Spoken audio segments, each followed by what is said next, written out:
What's up, Knicks Nation? Welcome to some level-headed Knicks talk. And boy, do we have a whole bunch to talk about.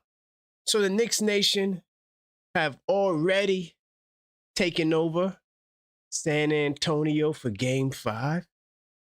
We're going to discuss Knicks Nation presence in Texas. Also, Knicks fans putting their money where their mouth is. You won't believe how many Knicks fans are putting money on the New York Knicks. And we'll also talk about OG's tip-in. We mentioned it earlier on the earlier show, but we'll talk about it tonight. Where does it rank in New York sports top 10 plays? We need to let the Deuce loose. He hasn't really showed up much in the finals, but can Deuce give us one legendary performance off the bench? And also, the one Mike Brown change that has caused the Knicks to ascend in these playoffs. And earlier I talked about a team who was brutally beat during a post-game celebration. The Suspects, we'll talk about that article as well. And yo, the Knicks are popping. The most viral ever. And man, Wimby, he talks about the egg in the head, and he has some interesting things to say about that. But look, man, we got a whole lot to talk about tonight on Level-Headed Knicks Talk.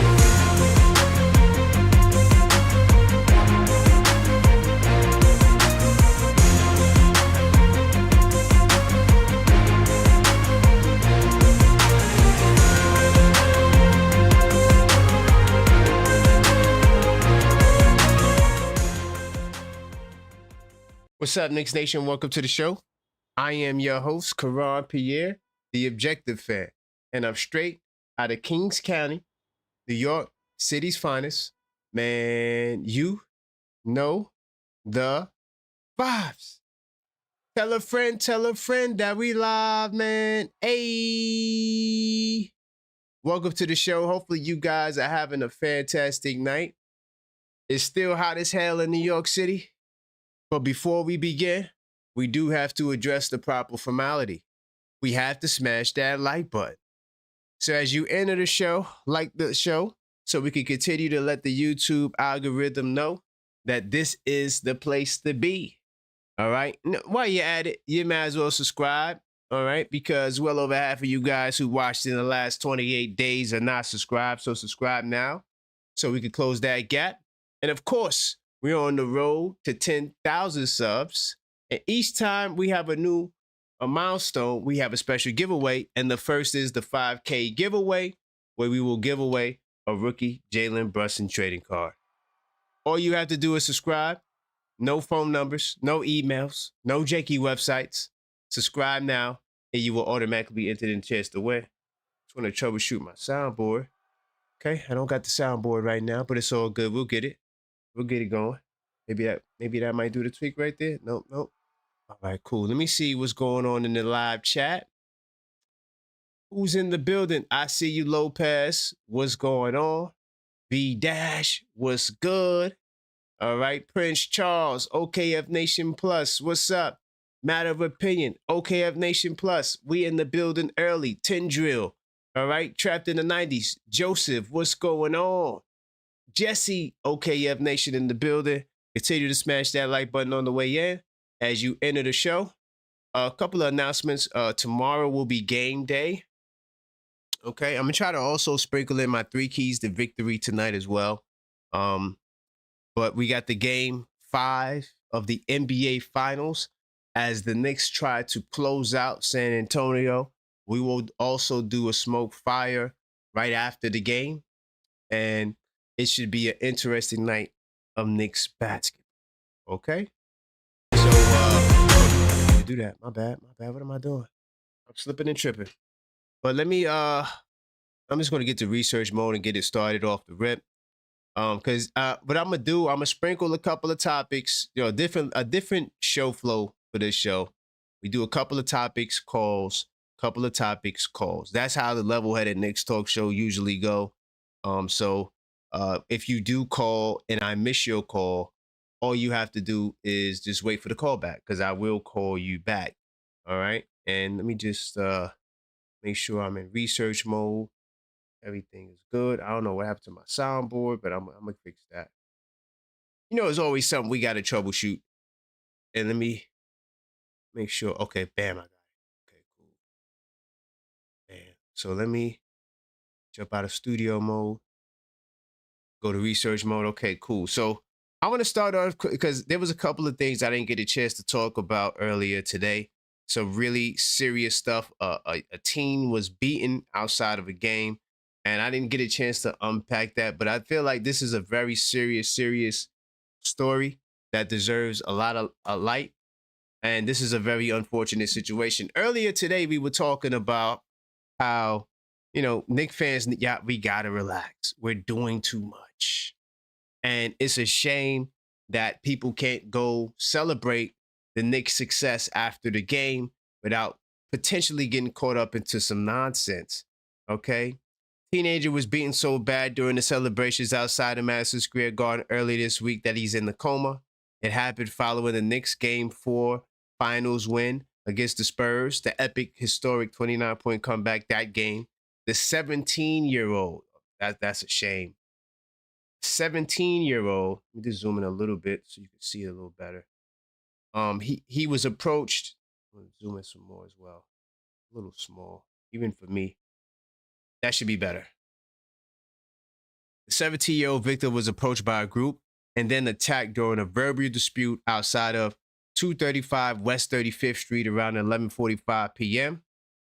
And as you can see from this little video on the side here, that I don't want to play, but like people were wilding, they were breaking signs. I mean, what were we doing? You know, newspaper stands, like what are we doing? So it happened on 235 West 35th Street around 11:45 p.m. The fight apparently began with the content creator, and salute to Yuri because he talked about the content creators that may be agitating a lot of the events we're seeing outside there and people just going crazy for content. The video shows the content creator interviewing a member of the crowd. The content creator asked members of the crowd, "Who do you got?" And one person said, "I got the Knicks." A person with content creator in an apparent attempt to provoke the crowd for social media responded, "Spurs in 7." Wow. The person being interviewed responded, sorry about that. The person being interviewed responded, "Go Knicks and suck my, you know what that is." A fight didn't ensue. Police said that the group of Knicks fans challenged the content creator and the 17-year-old victim became involved and was assaulted. Authorities said that a teen was kicked multiple times in the head and body. Okay, he suffered a seizure and went into a coma. Police said he was taken to Bellevue Hospital in critical condition and has since been stabilized. No arrest has been made, but the police are surveilling the area looking for the people who were involved. So I thought that was a very serious story and another episode of trolling gone wrong. You know, Knicks fans, emotional, and the content creator urged on, you know, a response. Now, it didn't have to be a violent response when he said Spurs in 7. But at the end of the day, whether he said Spurs in 7 or Knicks in 7, to me, that's secondary. You know, why do we have to resort to violence? The Knicks are good.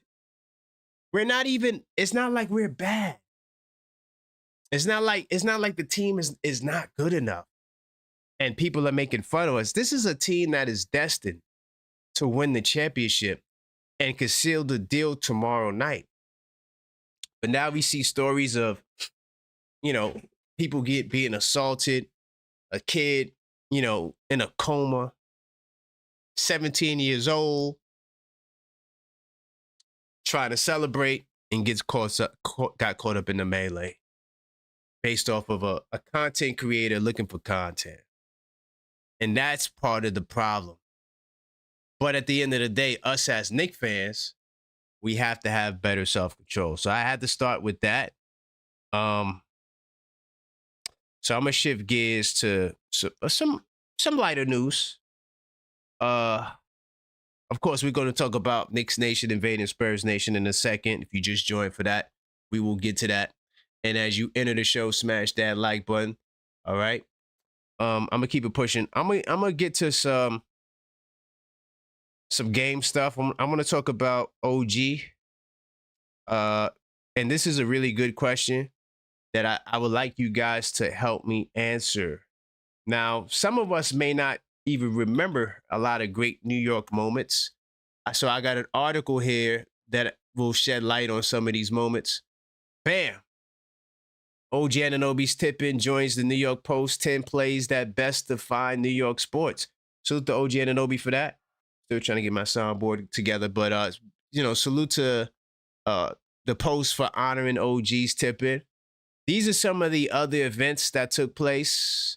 The shot heard round the world. All right, the most famous home run in history. The Giants' Bobby Thomas delivered a 3-run shot to beat the hated Dodgers at Polo Grounds. Okay, that's way before our time, but that's where that slogan came from. All right, perfection. There's only been one perfect game in the World Series history. That was Don Larson's complete game. Brilliance in the 2-0 win over the Dodgers, 1956. You already see, like, we going back to the 50s, dog. Like, you already see they putting OG up there with some legendary stuff. Here comes Willis, all right? Suffering from an injured thigh, Knicks captain Willis Reed missed Game 6 of the NBA Finals against the Lakers. It was a major question if he'll be able to suit it up in Game 7 at the Garden, but Reed limped from the tunnel before the game, and Marv Albert's call. Here comes Willis Reed. Okay, now some of us compared Brunson when he came back in the game, when he left the game, to Willis Reed. Maybe this OG tipping overshadows that Brunson comeback, but where would you put OG over that?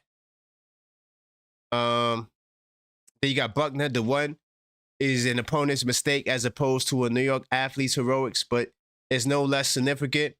All right, Mookie Wilson dribbled to first base, scooted the ball to through Bill Buckner's legs, propelling the Mets to an incredible comeback win in Game 6 of the 1986 World Series. Salute to the New York Mets, man. Y'all need some of that magic from 1986, man. Wide right. How could the Giants beat the high-powered Bills with a backup quarterback to boot? I like this story. I hate the Buffalo Bills. Anyway, the Bills, they beat the Bills got beat by the Giants. The Giants led a 20-19 in the final seconds when they forced the Bills to attempt a 47-yard field goal, and Scott Norwood's missed sail wide right as the Giants took Super Bowl 25. That's crazy. I mean, there's a lot of different moments here. Where do you rank OG Anunoby? Oh, let me get Piazza some love. Piazza's 9/11 homer. The first baseball game in New York after September 11th occurred at Shea Stadium, and an emotional night for the city. Mike Piazza launched one of history's most memorable homers. So salute to the, gotta give Mike Piazza some love too. Where do you rank OG Anunoby amongst these great feats? Like I said, I don't know nothing about the 1950s, but I would have to say, especially because we will win the championship, OG has to be up there, dog. And if we got to go back to the 1950s to pick moments to compare to OG Anunoby, there is no goddamn comparison, all right? All right, there is no comparison. So we could talk about that if you like. And let me see. I'm gonna get into Wemby as well. I'm gonna get to Wemby, and I'm gonna get to the lines. So Wemby responded about being hit in the head with some eggs, and he actually responded to a lot better than I thought he would. But the San Antonio Spurs left town earlier today, I believe, or yesterday. No, they left yesterday, and you can see the footage of them flying out to San Antonio, and like, they look like they took their lumps, but it was business as usual. There's not much you could get from that footage, but they officially escaped the city. There was a lot of Knicks fans out there. There were Spurs fans out there as well. But Victor Wembanyama, I think he responded the right way to the eggs.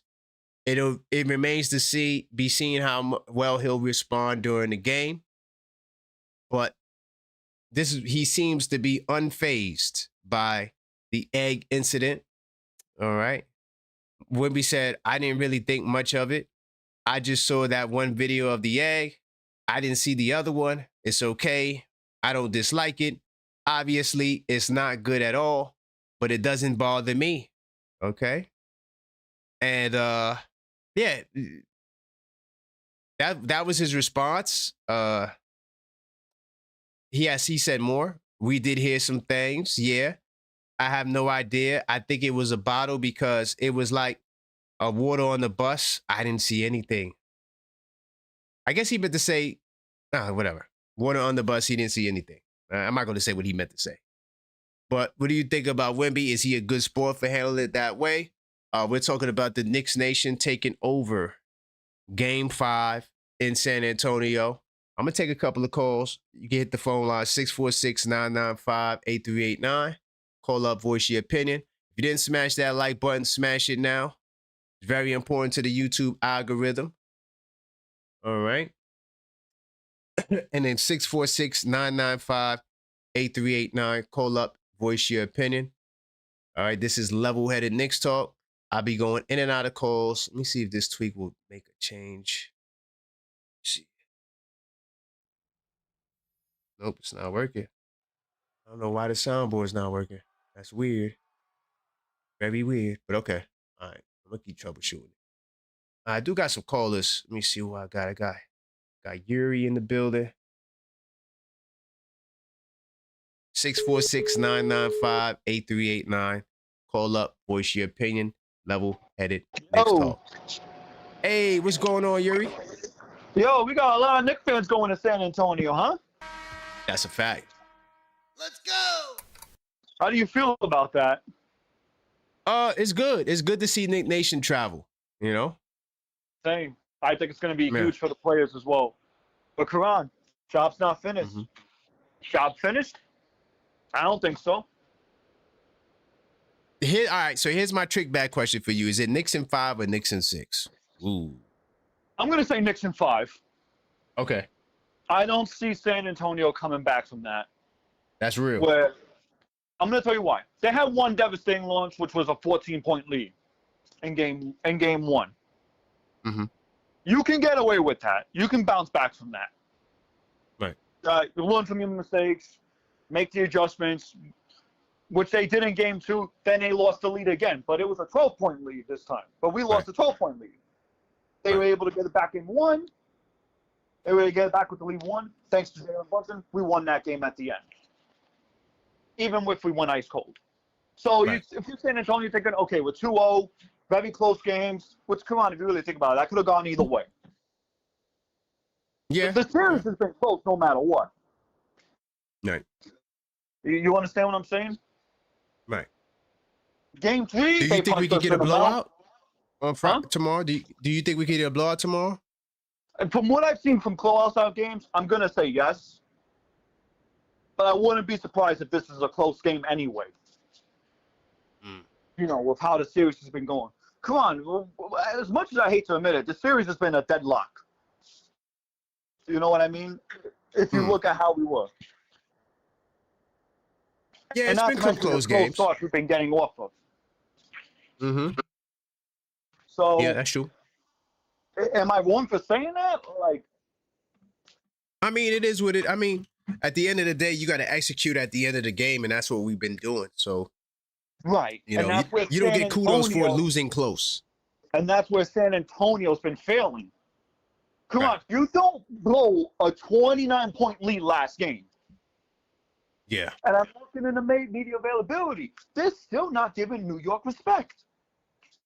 Still. They're like, oh, we're the better team. You know, we mess up on ourselves. I'm like, give New York the respect it deserves. Yeah. You guys blew a 29-point lead. You executed badly. You went Boston Celtic route, shooting 3 after 3 after 3. You think that first half was going to continue? Anyway, if I you got one lose last the question series, really it's quickly because for you you. blow a 29-point lead. 10 Later, Corona. Really quick, really quickly before you go, really quickly. Where do you rank OG Anunoby's tip in? Because you're young as hell, so I'm curious to know: is that the greatest moment you ever seen? Oh, without a doubt. Okay, Salute. big time. Okay, so the youngins, we don't like. I don't go back to 1950. You feel what I'm saying? I'm not a Mets fan, so I could give a damn about Mike Piazza's home run. I go back to the 90s, but we lost. So, how could I put anything from 1990 over OG Anunoby's tip in? I don't think I could. Let me get my man Jay from Brooklyn on the line. Not to be confused with Hove. 646-995-8389. Hey, what's going on, Jay? How's it going, family? Can you hear me? Can you hear me? Yeah, what's good, my brother? Nothing much, man. Talk to me, brother. Where you want to go tonight? We got a lot of topics. I am so proud of those boys, man. That OG is a beast, my brother. He's a beast. I respect him highly, man. Him and Jalen Brunson, man, they did a great job, man. And I feel that also when they go to San Antonio, it's over because they already beat them 2 times in San Antonio. And they got a better focus, you know what I mean, when they're not home, you know, because we got so much going on here. It's nothing but stars. It's crazy. They can play, but they're not really, locked in the way they're supposed to be locked in. But when they get over there, I think they're finished, man. They're finished. I think they're finished. I think they're finished, and I'm so proud of them, man. And as for that kid that got hurt, I think that that's some real disrespectful stuff because that makes no sense for you to do stuff like that. I mean, we're doing everything right, trying to have fun, trying to do beautiful things right now for each other and really enjoy things. You don't have to do all that. What's that for? Yeah. Insane. But God is good, and I'm wishing all the best for the kid, and I just hope that things go well for everyone. But I do want to see, San Antonio disappear because what's his name is Wemby's a dirty player, man. I'm sorry. That's a fact. Wemby's a dirty player, and his team, he's got a great team, but I don't like the way that guy plays, man. And very dirty. Alvarado, I really respect him with his little self. Yeah. He represent, man. Brooklyn, baby, he represent. He sure did. He sure did with his little crazy self. I respect him so highly, man. And I got a lot of love for him, man. And we also got a lot of love for you for doing what you're doing, keeping us focused and keeping us strong and whatnot. We love that. And God be with you at all times, man. Stay blessed. Thank you. You as well, man. I appreciate that, Jay. One love. One love, my brother. Big time. It's my man Jay out of Brooklyn representing. One thing about Jose said, I got 6 fouls. I got 6 fouls, bro.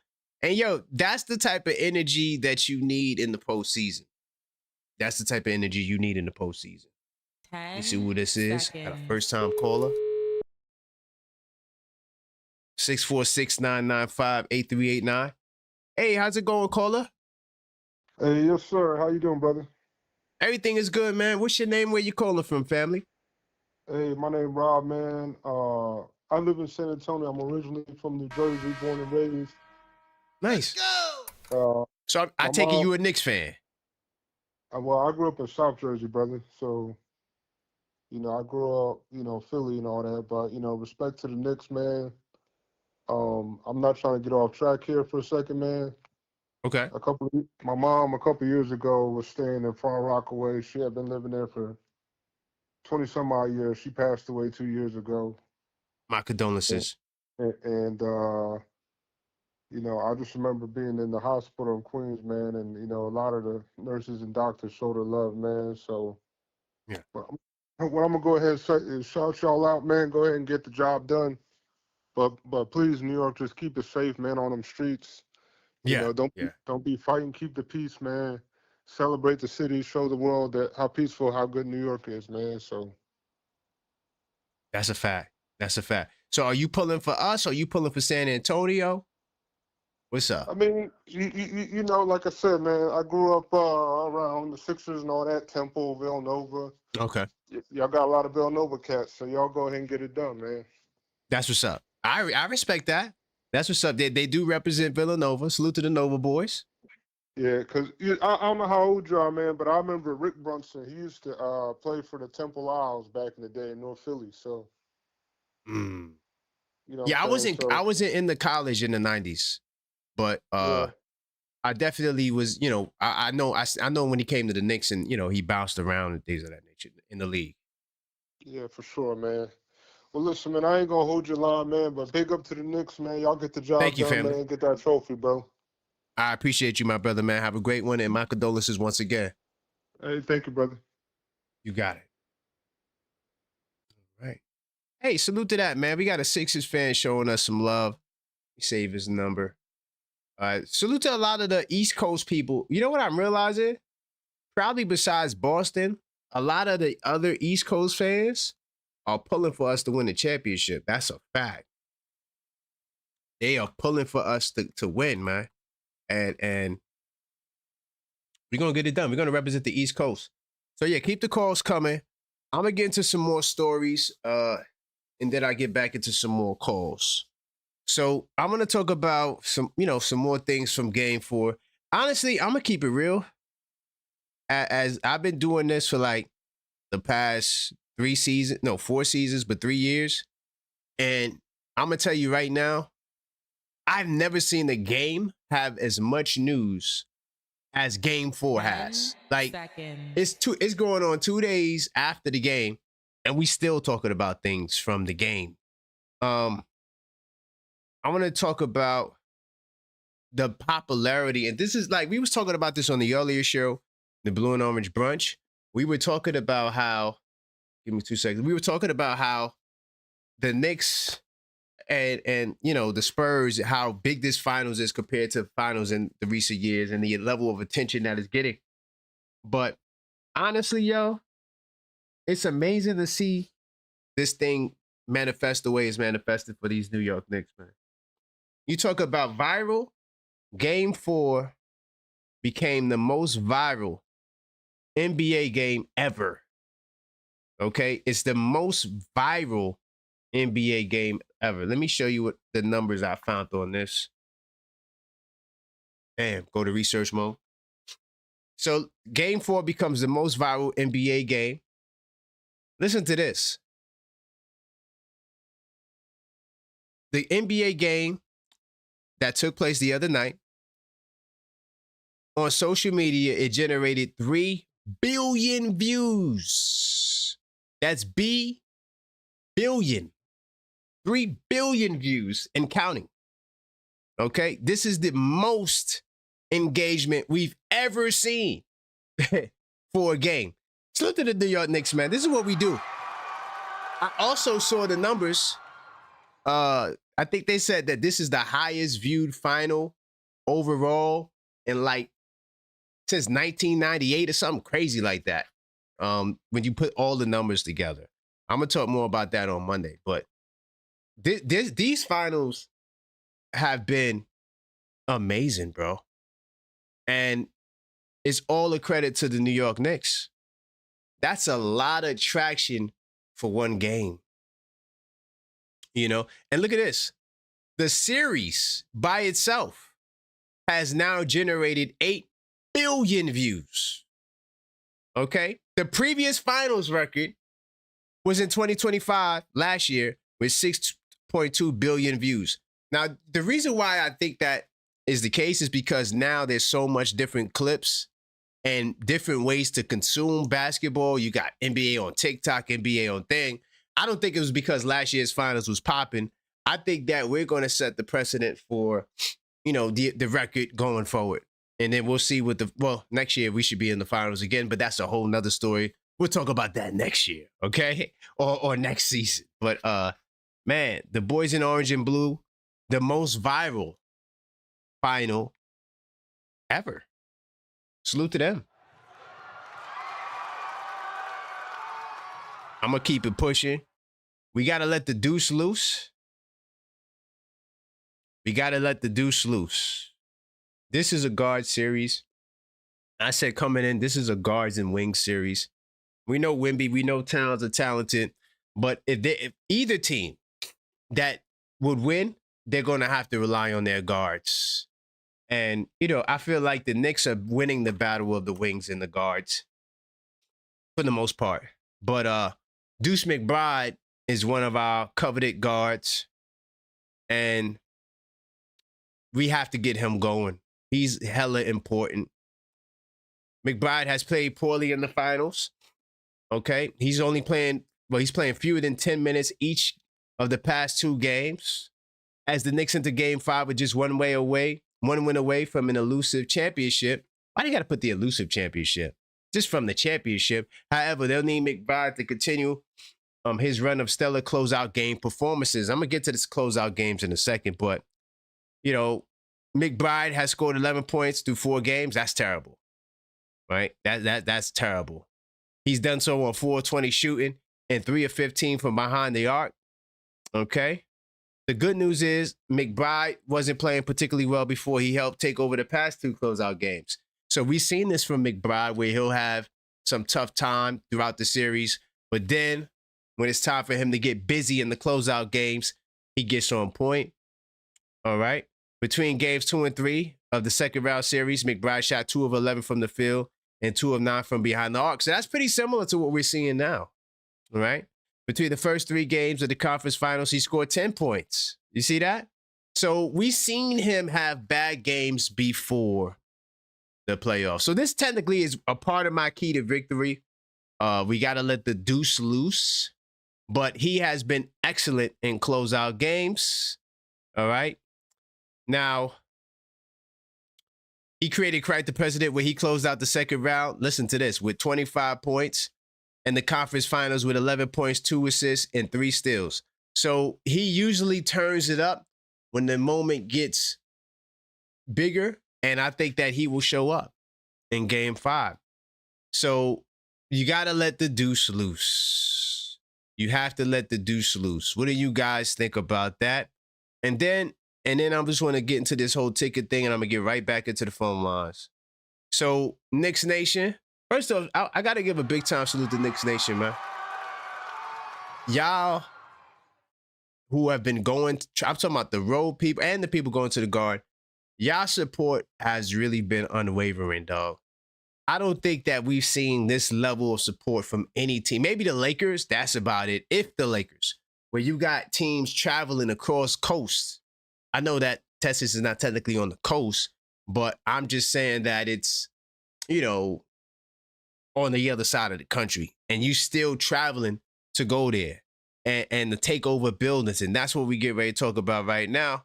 It's looking like for the first time, at least I don't remember us taking over a West Coast building completely. I know there's Knicks fans on the West Coast, but this may be the first time where we complete takeover of a building.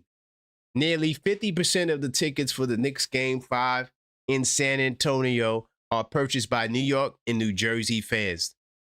That's fire. That is fire.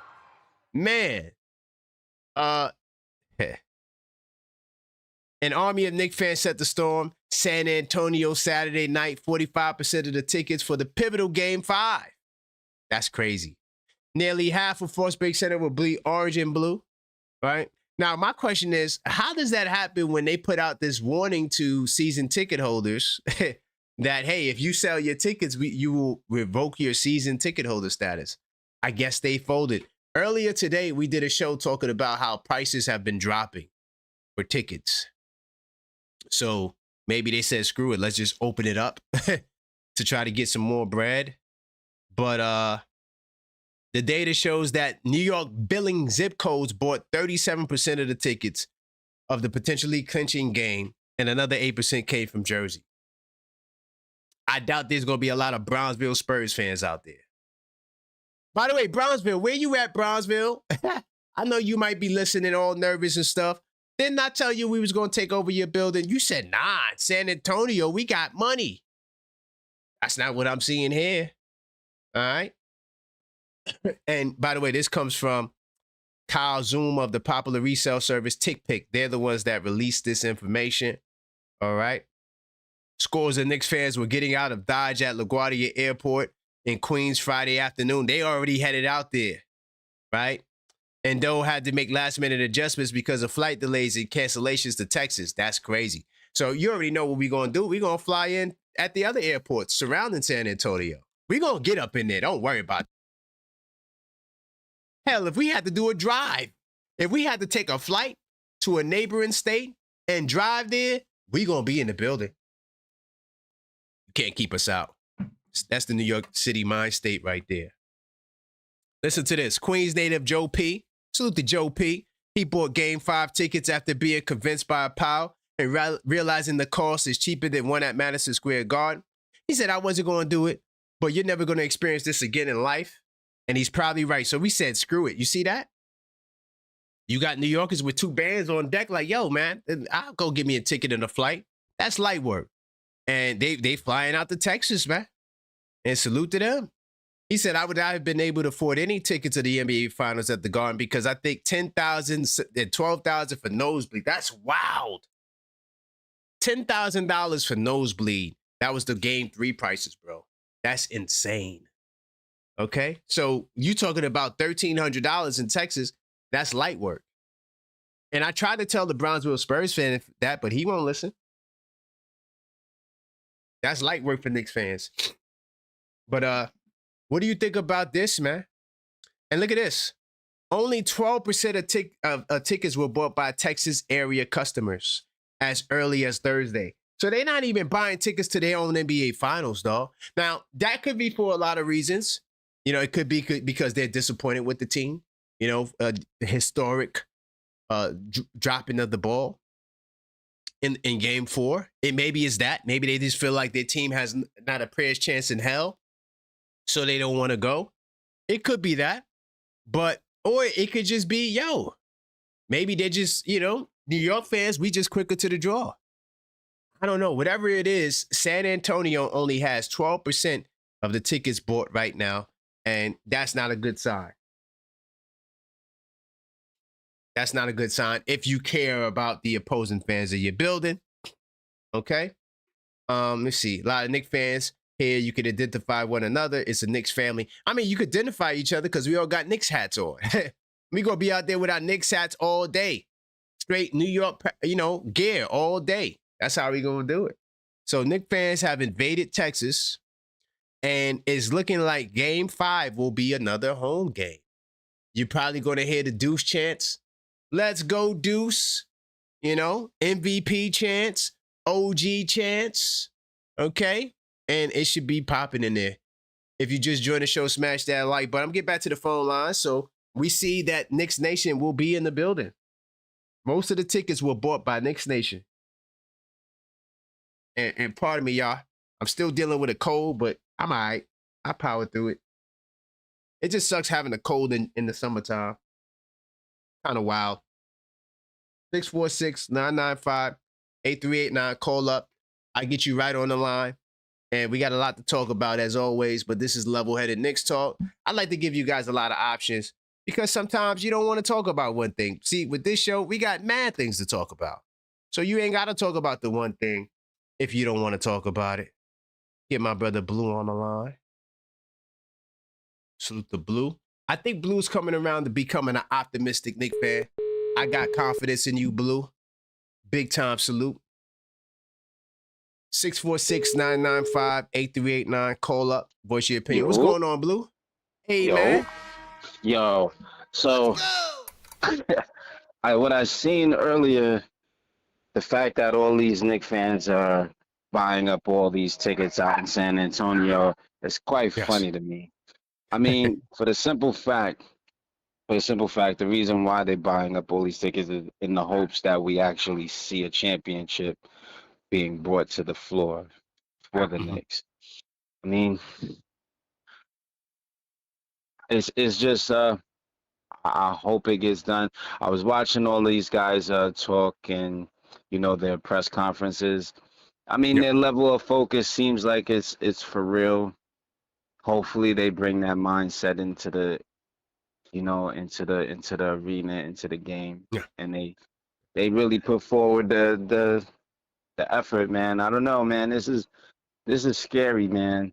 I listened to Wembanyama, man.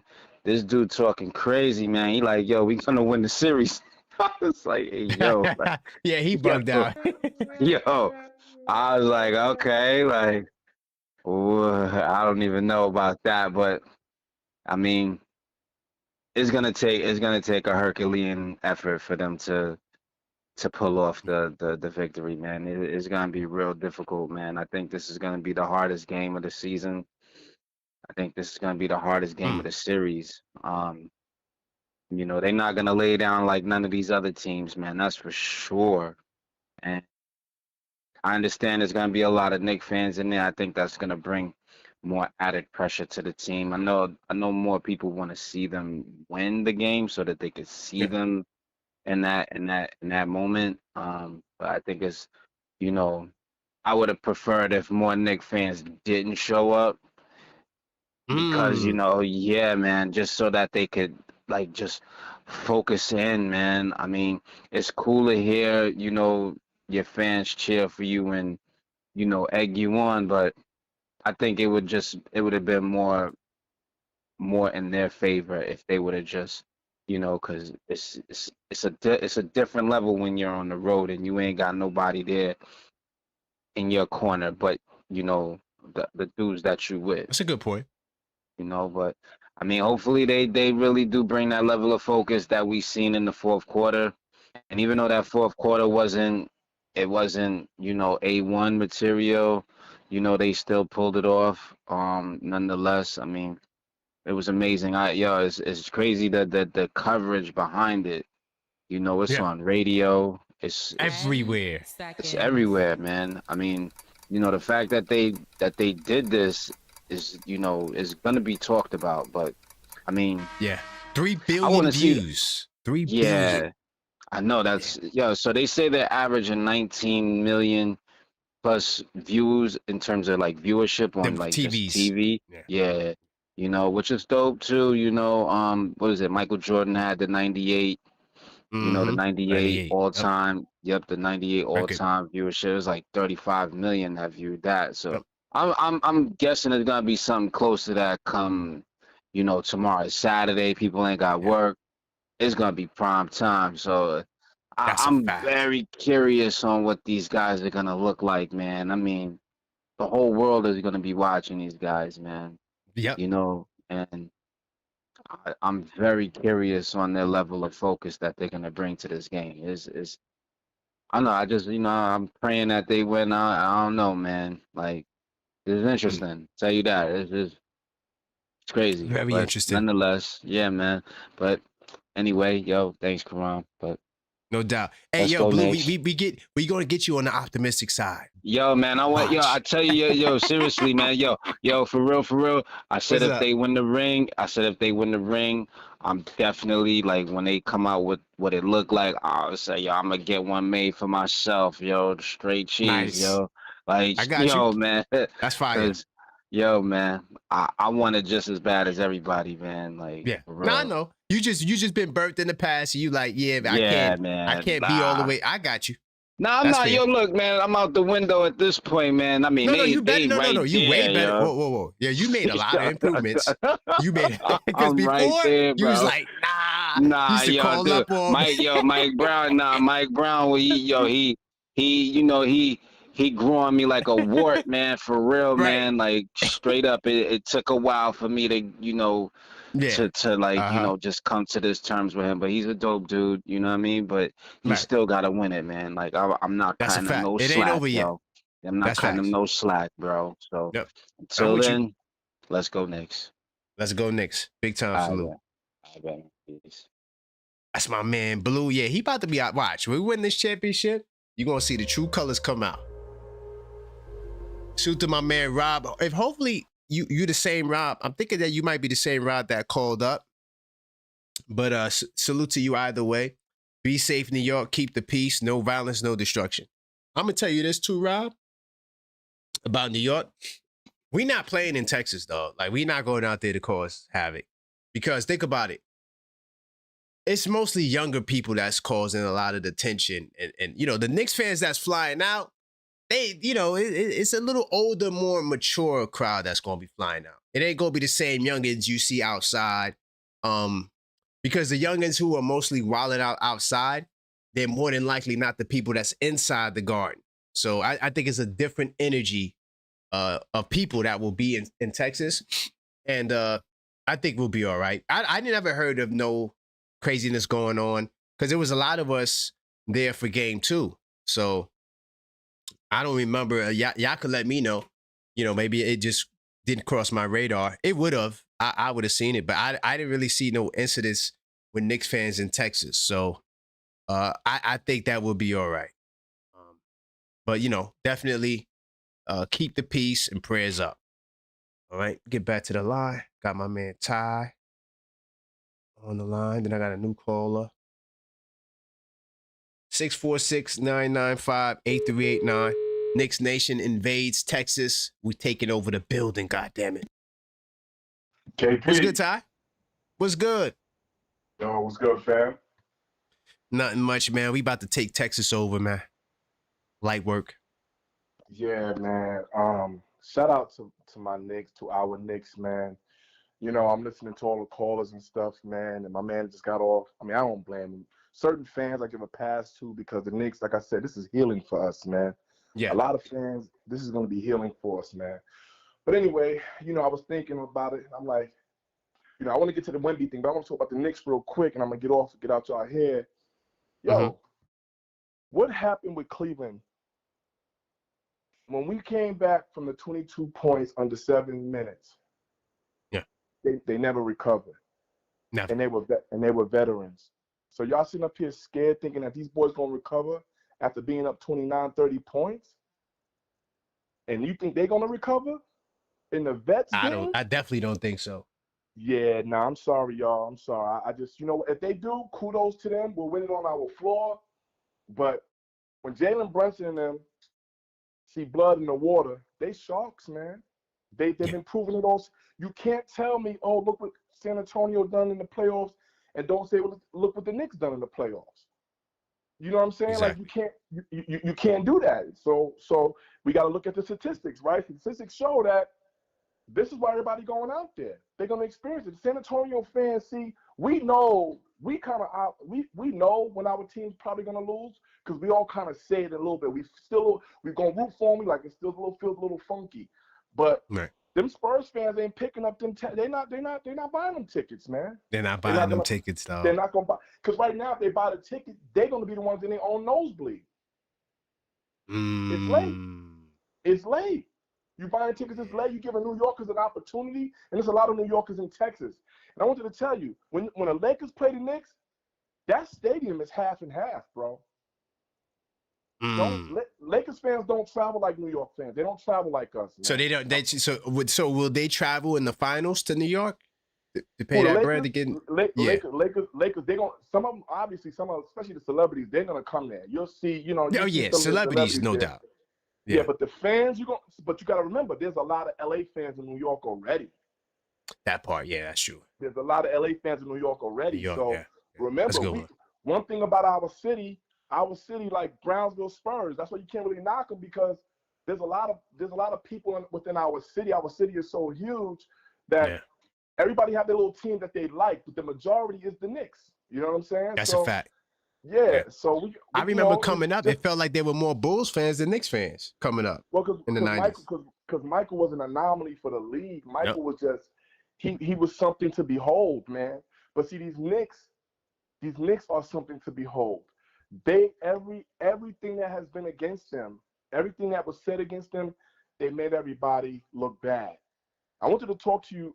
You were saying something about Wemby. You were saying something about OG, and Yeah. I want you to respond on that. I forget what you said. It was about this. Well, Your Wemby, he said topic. that the egg. He said he was good with the egg. He ain't tripping off of it. And then OG is his layup one of the best plays ever in New York sports. There it was. Where does it rank for you?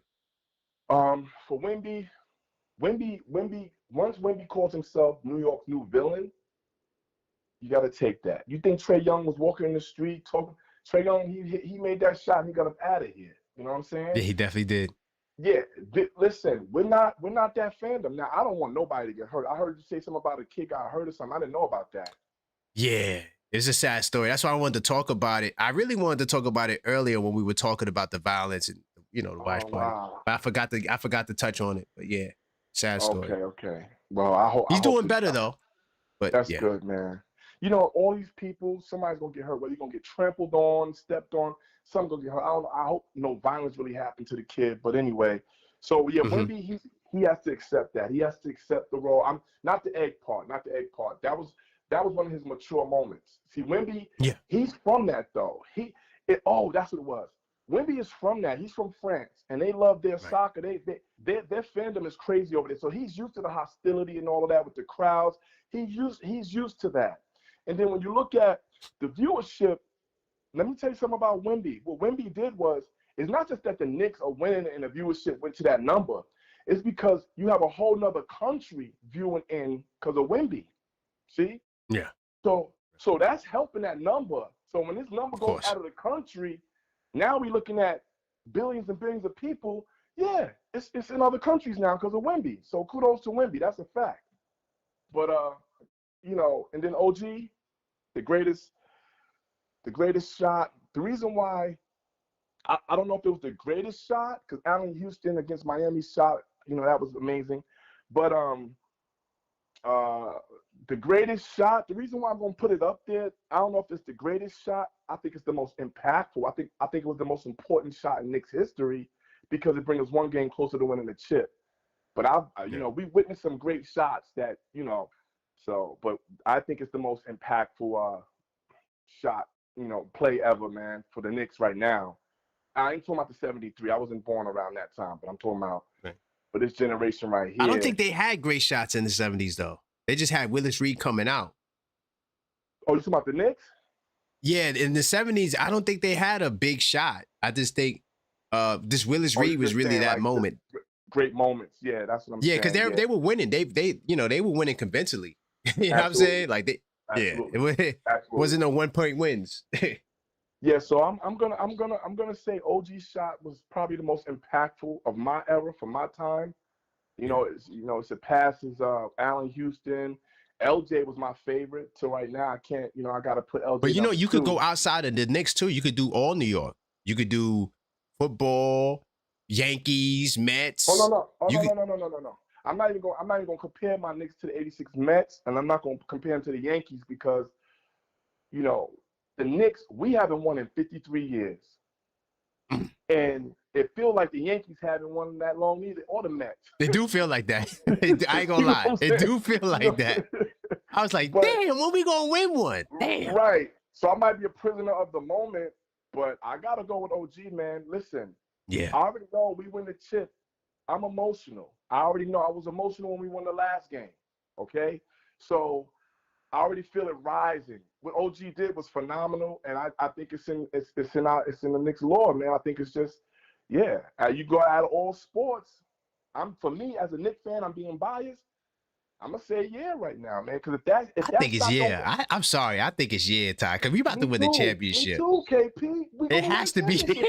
I'm trying to be objective, but dog, that's the championship. Damn, fam, do you hear me? Like. We about to, if he doesn't win that, we down. We now with 2-2, and we got to put to a 7-game series. Come on, y'all. That's tough too. Yeah, and you don't want to do that with some young boys who don't even know why they're there. They just playing. You don't want to do that. Mm-hmm. Yeah. So salute to the show, man. I'm gonna finish watching it, man. I just, what I'm saying. Thank you, Ty. Time in real quick on that, man. You know what I mean? That's all. All right, big time. All right, fam. All right. No doubt. Yeah, honestly, I'm sorry. I tried to be objective. OG is the best to me, dog. I mean, for the championship, like that is because now you're in a position where it's like you got 2 games to win the championship. Not to say we're going to trick off this next game, but if you trick off the next game, you got the next game at home. Like OG tip sets up so much. You know, I'm going with OG's tip. What do you guys think? If you just joined the show, we talked about Knicks fans have bought 42 or 45% of the tickets for the game, and Spurs fans have only bought 12%. And the way we know this is because they go by zip codes. Okay, so that's how we know who bought what. Right? Get this next caller. I feel like this person called before, but I don't know, their numbers just don't be saving. Uh-oh, hold on. Did I lose the phone app? Yeah, we still good over here, right? Yeah, we good over here. Hold up. Hold up, y'all. 2 seconds. I don't know what happened to my computer. Okay, I think I'm good now. Let me see. Yeah, I'm good. I don't know. This froze up on me. Trying to think who this is. Let's call him up. 646-995-8389. Call up, voice your opinion. We got a lot of topics, and we having a great conversation. And smash that like button if you didn't smash that like button. Hello, Hey, hello, caller. State your name. Where you calling from? I'm calling from South Carolina, and my name is Edwin. Edwin. You called before. Yes, sir, but I didn't get it. I got something came up and I had to hang up. Ah, okay. Well, welcome, Edwin. I'm assuming you're a Knicks fan, right? Hell yeah, born and raised in New York. Mm-hmm. Let's go.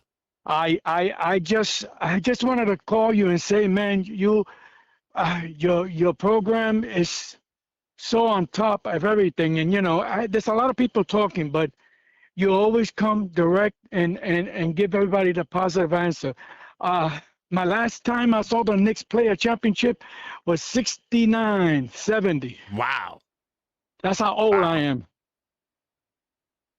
It's a long time. Yes, sir. And to see these Knicks do what they're doing today, man. So that means tomorrow they have to lock it down and come back home with that trophy, because that's their chip. It doesn't belong to San Antonio. It doesn't belong in Texas. It doesn't belong anywhere but in New York.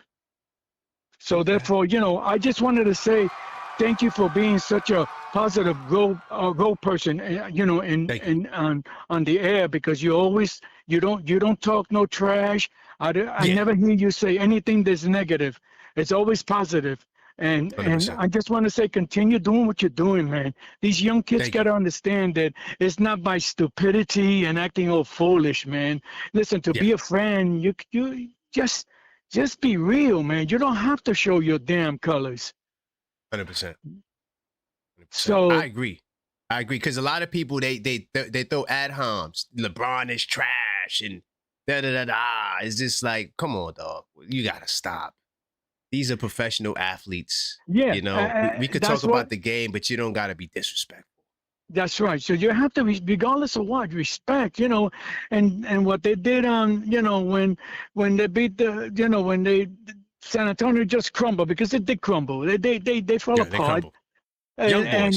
And New York came back from 29, and put a mud hole in their ass. So, you never seen nothing like that before, right? You've never seen that all your years. Never. I never saw what they did. I was in my son's house, because we're both Knicks fans, and that's fire. And so we were just saying, and then these ribs don't want to, they want to take away. They don't they don't like New York. They never did, and they never will. I don't care what reps is out there. The reason why, because we hold the bottom line. Everything comes through New York. Nothing comes out of somewhere else. Fans come out of New York, and New York is holding their own for the last 3 years. So it's time to. They have to win. They have to put it together tomorrow and bring that chip back home. I got a question before you go. Yes. Before you go, I got a serious question because you go back to back in the day. Yeah. Is OG Anunoby's tipping the greatest shot in New York sports history or the greatest moment? Like, where would you rank that with the other moments you've seen going back to 69, 70? I think this is one of the greatest things he did. I mean, that tipping Yeah. in the final second, that one will go down in history. Anybody who will say anything about the Knicks, they have to always come back and say, "But you forgot what Anunoby did." OG. Yeah, OG. OG. You right. If I know it's a toss-up. If the Knicks win the chip tomorrow, it's a toss-up who's going to be the most valuable player. I would like to see OG win the most valuable player. I know He got a good Brunson's is the chance. man. I know Brunson's is the name. And George Hart and Towns. But I don't know. Those are the memories I'm gonna have. Is Big Buddy Brunson, OG, George Hart, and Mikael Bridges. Oh. Just those, I'm 71 years old. I've seen a lot God of. bless. I like I said, 69, 68, 70, 73. I couldn't, I tried to get tickets when the Knicks won, but that was the last time, but I couldn't. I said, oh man. That's fine. But I would have. But New Yorkers is over New Yorker. Man, thank you. Thank you for taking my call. Thank you for giving me a chance to give you props, man, because you deserve it. You are a decent broadcaster, okay, man? Don't let nobody take that away from you. Oh, yeah, they can't. Because I talk basketball. That's the first thing. My rule is to talk basketball. That's it. That's it. All that There's other stuff. nothing else. Yeah, There's I don't nothing got time else. for it. No, that's what I'm saying. Don't let nobody change you ever, because without your voice, there's nothing. Listen, I'm here in South Kakalaki, and there ain't and there is nobody out here is a Knicks fan. Of course, nobody. Man, I wouldn't put it past you, my brother. No, Man. the only thing the only thing they got fancy is the North Carolina football team, Panthers. Oh yeah, and Panther. Oh, and heavy. What? That's all they have. And they have Clemson and college. Yeah, that's South all. Carolina. They have no pro teams out here. One, the market is too small here to have a pro team. 100%. So 100%, man. So thank you, sir. Thank you for giving me the opportunity to express myself. But you got a friend here for life. Thank you, my I'm gonna brother. I'm gonna die in Nick. I'm a New Yorker, so my teams are New Yorkers. Not 100%. And 100%. I'm a Ranger fan. I'm a Yankee and Met fan. Wow, you said Yankees and Mets. That's yes, deep. I'm a New Yorker because that's who New Yorkers are. You can't have one without the other. If one don't make it, the other one's got to carry the other team out. That's just what makes New York. New York is the Big Apple. There's so many the New York teams we have. It's. We don't. Who's got that? Los Angeles don't got what they got. The Clippers and the Lakers and that's it. The baseball team. I think that's it. They in the baseball team, but that's Anaheim Angels. But besides that, we are still the number one team in New York City. Without New York, there's no. That's why tomorrow my prayers is the Knicks got to bring that chip back home. Okay, 100%. my brother. I know appreciate you, my brother. I know you're busy. Much love, my brother. Thank you, family. All okay. Right. Let's go Knicks. Let's go Knicks. Right. Salute to my man Edwin out of South Carolina. I wanted to ask him the OG question because he said he go back to 69, 70. So that means he saw a lot of sports. And I don't want to seem like I'm just being modern day biased, but that's the best moment in there. I mean, come on. Like, when you think about the tip-in, bro, our hearts sank and rose again in the same moment. Jalen Brunson take the wild-ass three. It was a wild three. What are we doing? He takes the three. OG dives and flies in over Harper, or Harper was behind him. And it, tip in. Fire. It has to be the greatest of all time. Sorry. Jesse says, if we close out like we have closed out all our other series, I expect to see some Tyler Kolek minutes late in the game. Let's go Knicks. Knicks in 5. Salute to the Boricuas in the building. Oh, Puerto Rico. Oh, represent all day, every day. And by the way, yo, Jose Alvarado, dog. This dude became a star overnight. No, not overnight, but he was everywhere. I think he was on something he was on. I put it in my special highlights. I don't remember what it was, but Jose been making his rounds, bro. I mean, the brother came in the game. He said, I got 6 fouls, dog. I'm going to use at least 5 of them. He came in and he wasn't, hey, yo, but that's what you got to do as a bench player to bring that intensity, Jesse. I mean, you know, what Jose was able to do for us. And I said it, I called it, y'all. I said, yo, put Jose out there with Brunson. I just want to see it. I just want to see it. Who knew that Mike Brown was going to do it? And we were able to get the win. And yeah, it's a beautiful thing to see. If you just joined the show, continue to smash that like button. I'm a little under the weather, but I'm still working. We still cooking with hot grease. You feel me? Hit the phone line, 646-995-8389. We talked about Wemby with the egg incident. OG Anunoby tipping. Where do you rank it at in New York's top sports moments? All right. We talked about letting the deuce get loose. He normally balls out in elimination games. In the elimination game against, was that Philly? I think he had 25. Or Cleveland, one of the two. He had 25. We also talked, I didn't get to Mike Brown yet. I'm going to get to that in a second. And then we also talked about how Game 4 of the NBA playoffs was the most viral playoff game ever. 3 billion views, ladies and gentlemen. 3 billion views. The series already has 8 billion views, which is a league record. And we're not even done yet.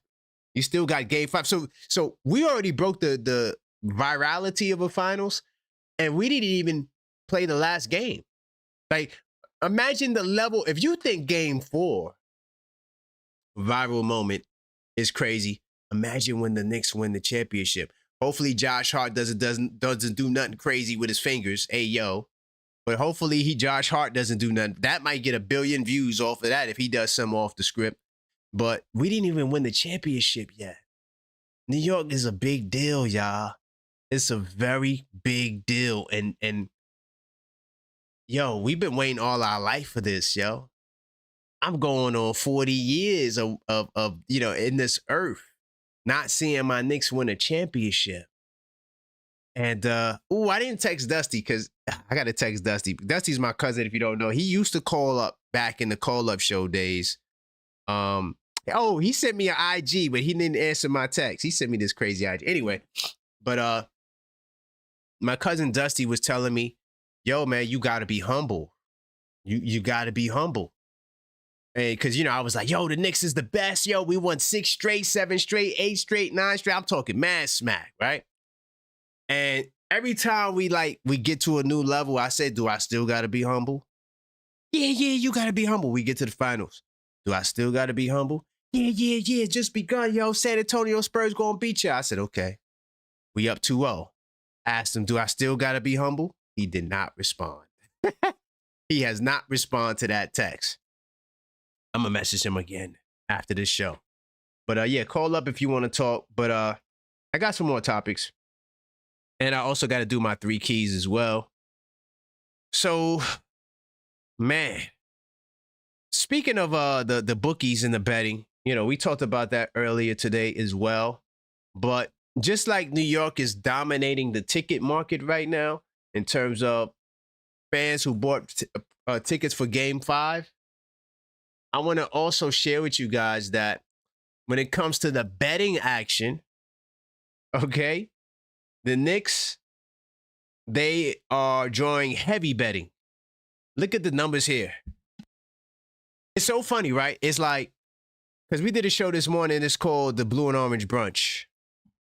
And it aired around.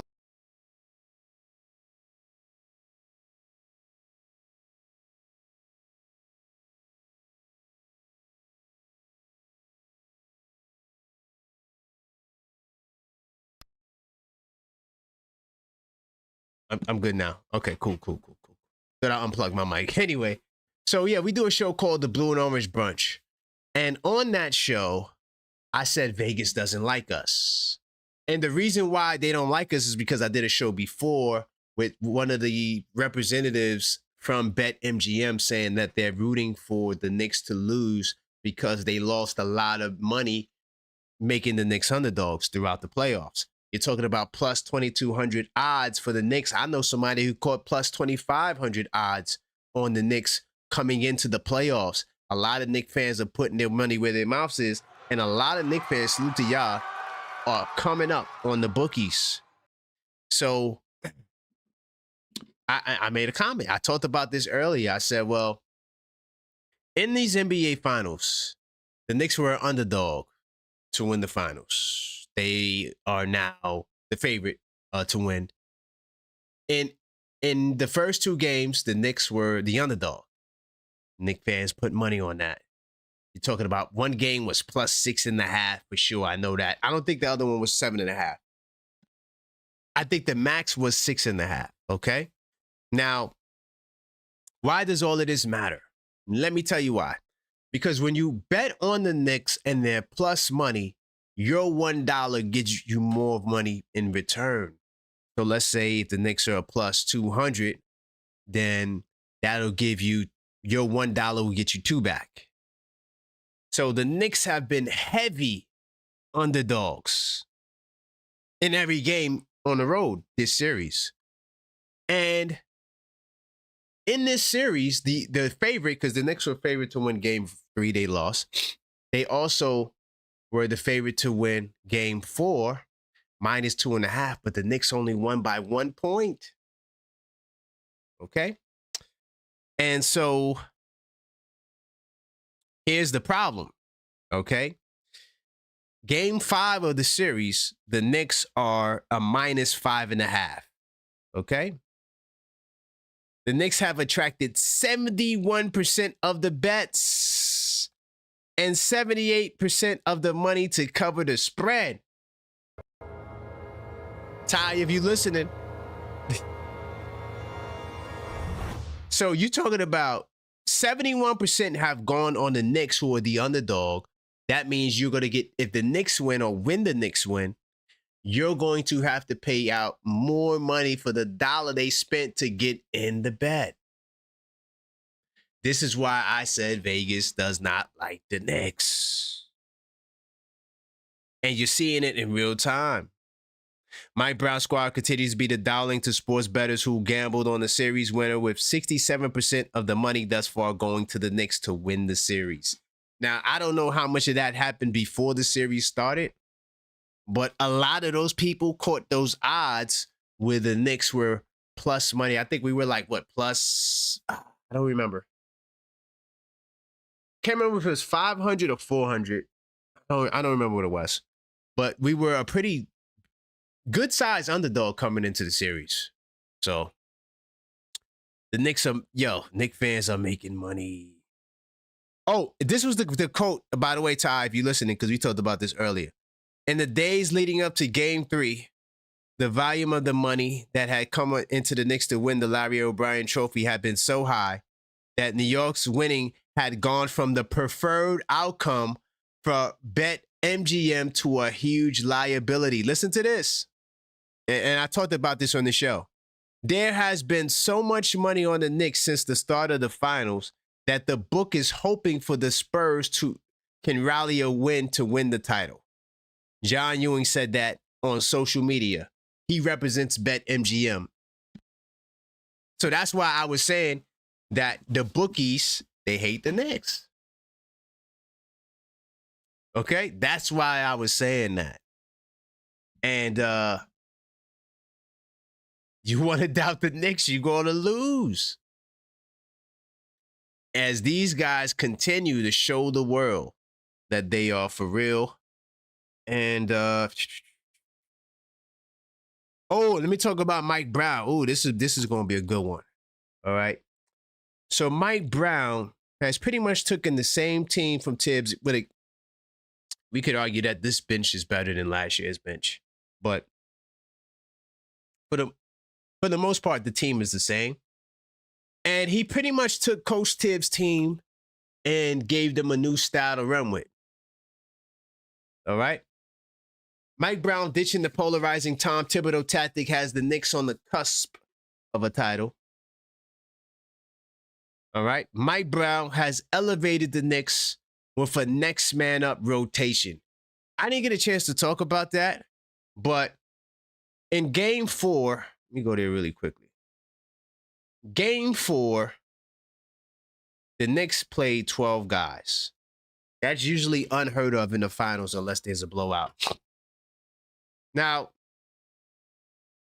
I consider this Mike Brown trying to figure out which combination is going to give him the best return on his investment. The problem here is that he really couldn't find much off the bench. Mitchell Robinson was solid defensively in some ways, but Wemby was kind of giving him the business at certain parts. Jeremy Sohan didn't give us anything when he came in the game. Ariel was all right. He did have a block. Jordan Clarkson didn't have the best showing, but everyone had a short leash this game. And I think when you watch this game, it epitomized the next man up mentality, because guys got, even Deuce McBride played 7 minutes. But it started out throughout the regular season, the wacky lineups to me were just too wacky all over the place, where he would play all these guys. And it really didn't yield much positive results. But what it did yield was him getting a certain knowledge base on players and situations and combinations to run in real time. And so I think this is some of what was going on. Plus, Towns was in foul trouble most of the second half. So Towns found himself on the bench. So now you had to play all 4 of your centers, if you want to count Sohan as a center in Mike Brown's system, because Towns was in foul trouble, and Mitchell Robinson, seemed to be gassed during one of the stretches. But my question is, though, or my thing that I want to point out is that the next man mentality definitely is crucial has been crucial for the Knicks throughout their run. When the Knicks trailed the Atlanta Hawks 2-1 in the first round, Miles McBride stepped up with the 11 crucial points and 3 vital threes to help the Knicks even the series off the bench. All right. When New York went on the road for game 3 in the second round, it was Landry Shamet who posted 15 points and helped the Knicks pull away to secure a 3-0 victory. All right, in the series, a 3-0 lead. When the Spurs went up by 29 points in game 4 of the NBA Finals, it was Jose Alvarado. Now, remember, Jose was a diamond in the rough because you can argue the entire Knicks bench didn't really play well. And so now he's scrapping and finding and searching, and they said, yo, we got to go 2-point guard lineup. And that was fire. And that helped propel us to the win. Coach Tibbs was not doing this last year. The last time, or towards the end of the Eastern Conference Finals run, Tibbs started to play more guys at the reported request of the front office, because Tibbs didn't really want to play those guys. But you're seeing what happens when you give a multitude of guys the opportunity to play. You could just rotate them in, and whoever got it, got it. Whoever doesn't, you take them out. And you know that one of these guys will give you something. And that has been the consistent theme of the Knicks. And then, like on some nights, Mikal Bridges will play fewer minutes. Josh Hart minutes is cut. You've seen Towns playing less minutes because of the foul trouble. And now he's searching and finding on the bench, using his bench to propel this team and catapult us to our first championship in 53 years. So salute to Mike Brown and the staff. One hell of an adjustment to make it happen. And that tweak alone has helped us tremendously in these playoffs, because even though we have the best starting five in basketball, it wouldn't be anywhere without our most, I want to say, you could argue we're the best bench in the playoffs, but I want to say our bench is just the best complementary bench in basketball, because they can always provide for the starters what the starters can't provide for themselves. And I think that's what's the beauty of this team. Salute to Van Veeg. Van Veeg. I do appreciate the 200 jewels, my brother or sister. My brother, because I think that's vague as a man's name, but big time salute to you. Thank you for the jewels. All right, we get back to the phone line. All right, we mixing in some calls with topics. I like this show structure and flow because it kind of breaks up the monotony and gives people the opportunity to chime in as well. We get my man, the OKF doctor, in the building. Curious to see what direction he wants to go in. All right, 646-995-8389. Call up, voice your opinion. Hey, hello. How's it going, Doc? Hello? Can you hear me? Can you hear me? Uh-oh. Well, let me just check my sanity. Uh-oh, that's me. That's me. Hold on. I don't know what just happened. Hold up.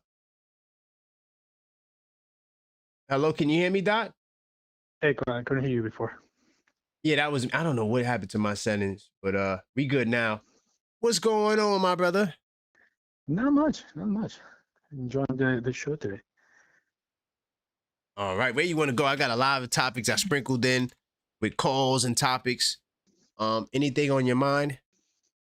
Yeah, I'm very sorry about what happened with the kid, 70-year-old. Yeah. I mean, that's very unfortunate, and that's what we're talking about. This is just a game. It's a way for us to like get away from reality a little bit, but in no way, shape, or form, it's condoning violence. That's ridiculous.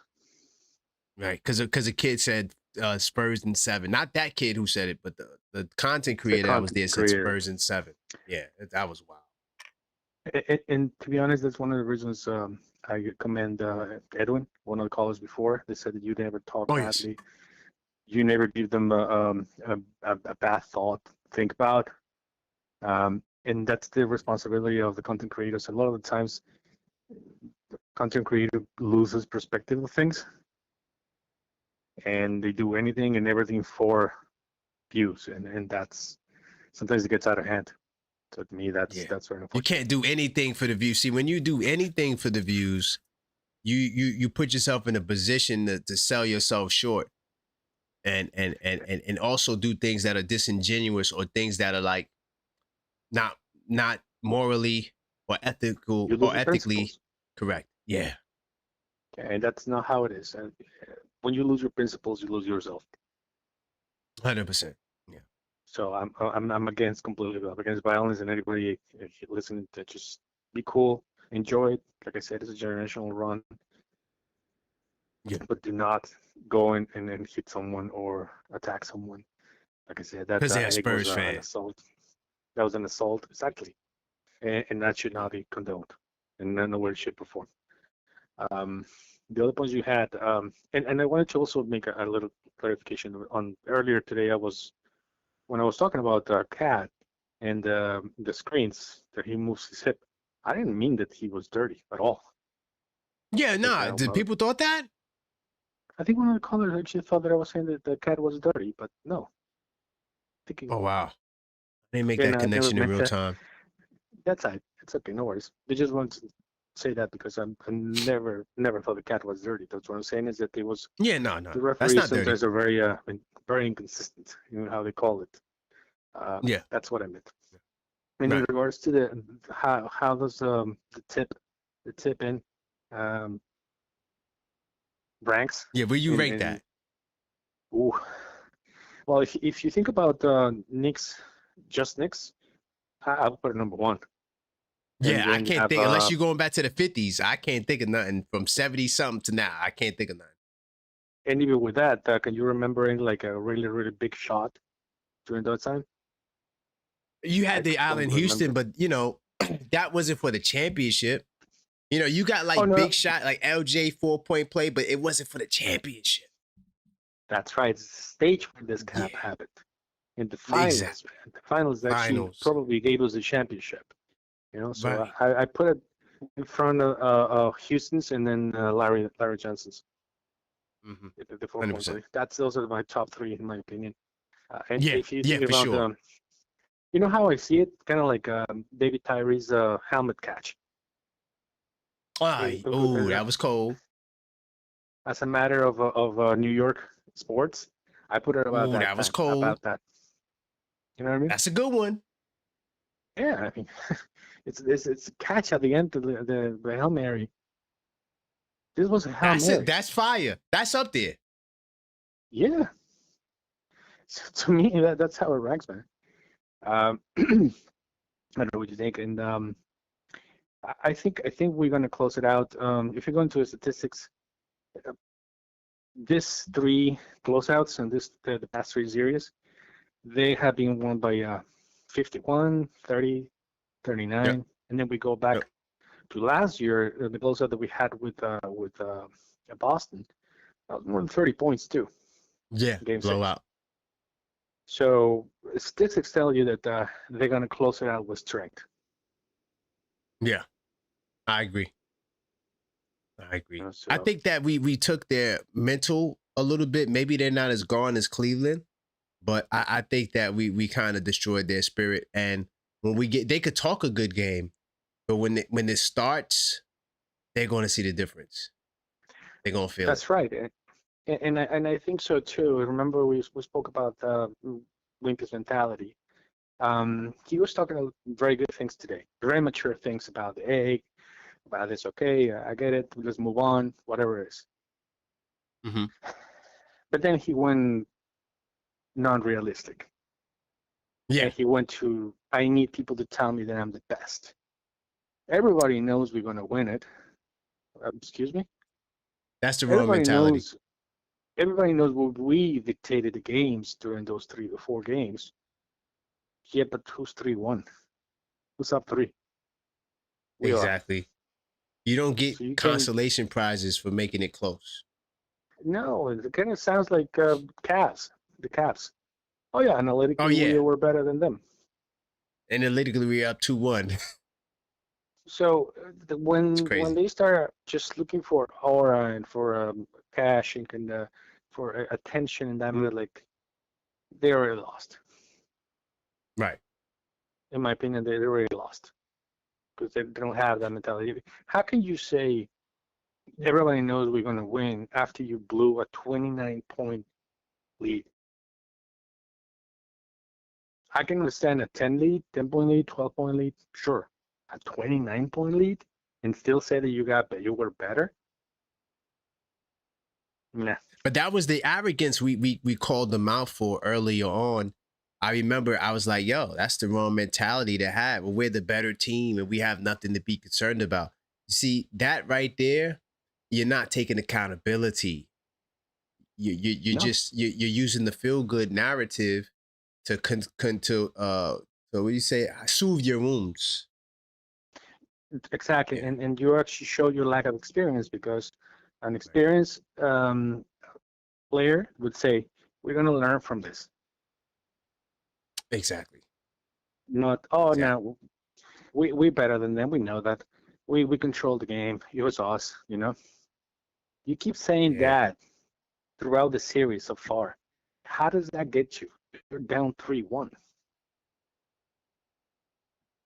I hope he grows out of that because think about it. I mean, what lesson do you learn because what I see happening is when they lose, it's going to be another excuse. Oh, the ref. It was something else to take away from the fact that you weren't good enough to win.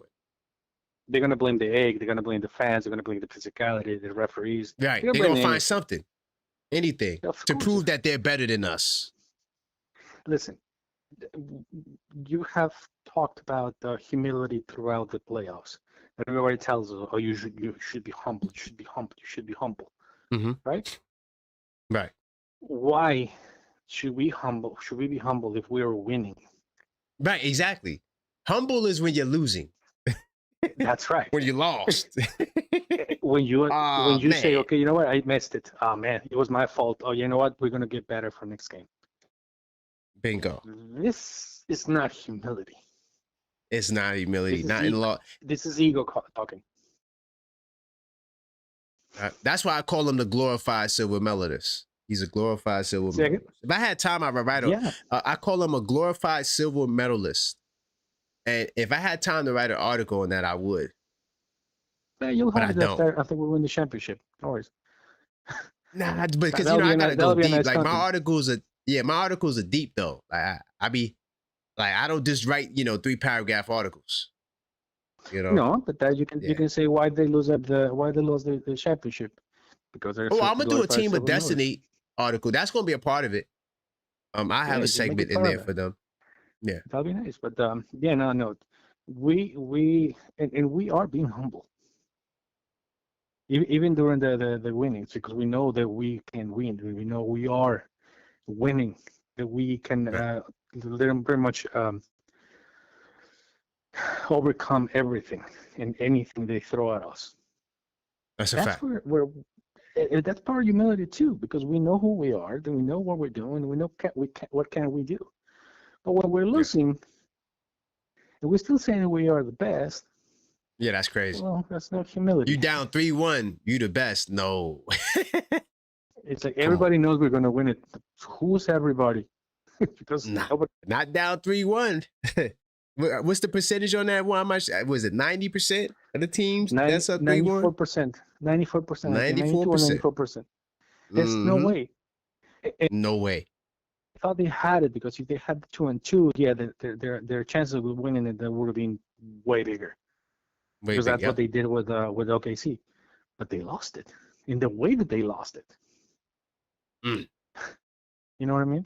So no, I don't think they're gonna be. I don't think they're gonna be good right now. I think that's gonna be it, to be honest. Yeah, that's it. I got it over, and I wouldn't be surprised if it's a blowout, but I don't know if I would predict the blowout. I'm borderlining on predicting a double digits, but go ahead. I think so too. I think it's gonna be a double digit.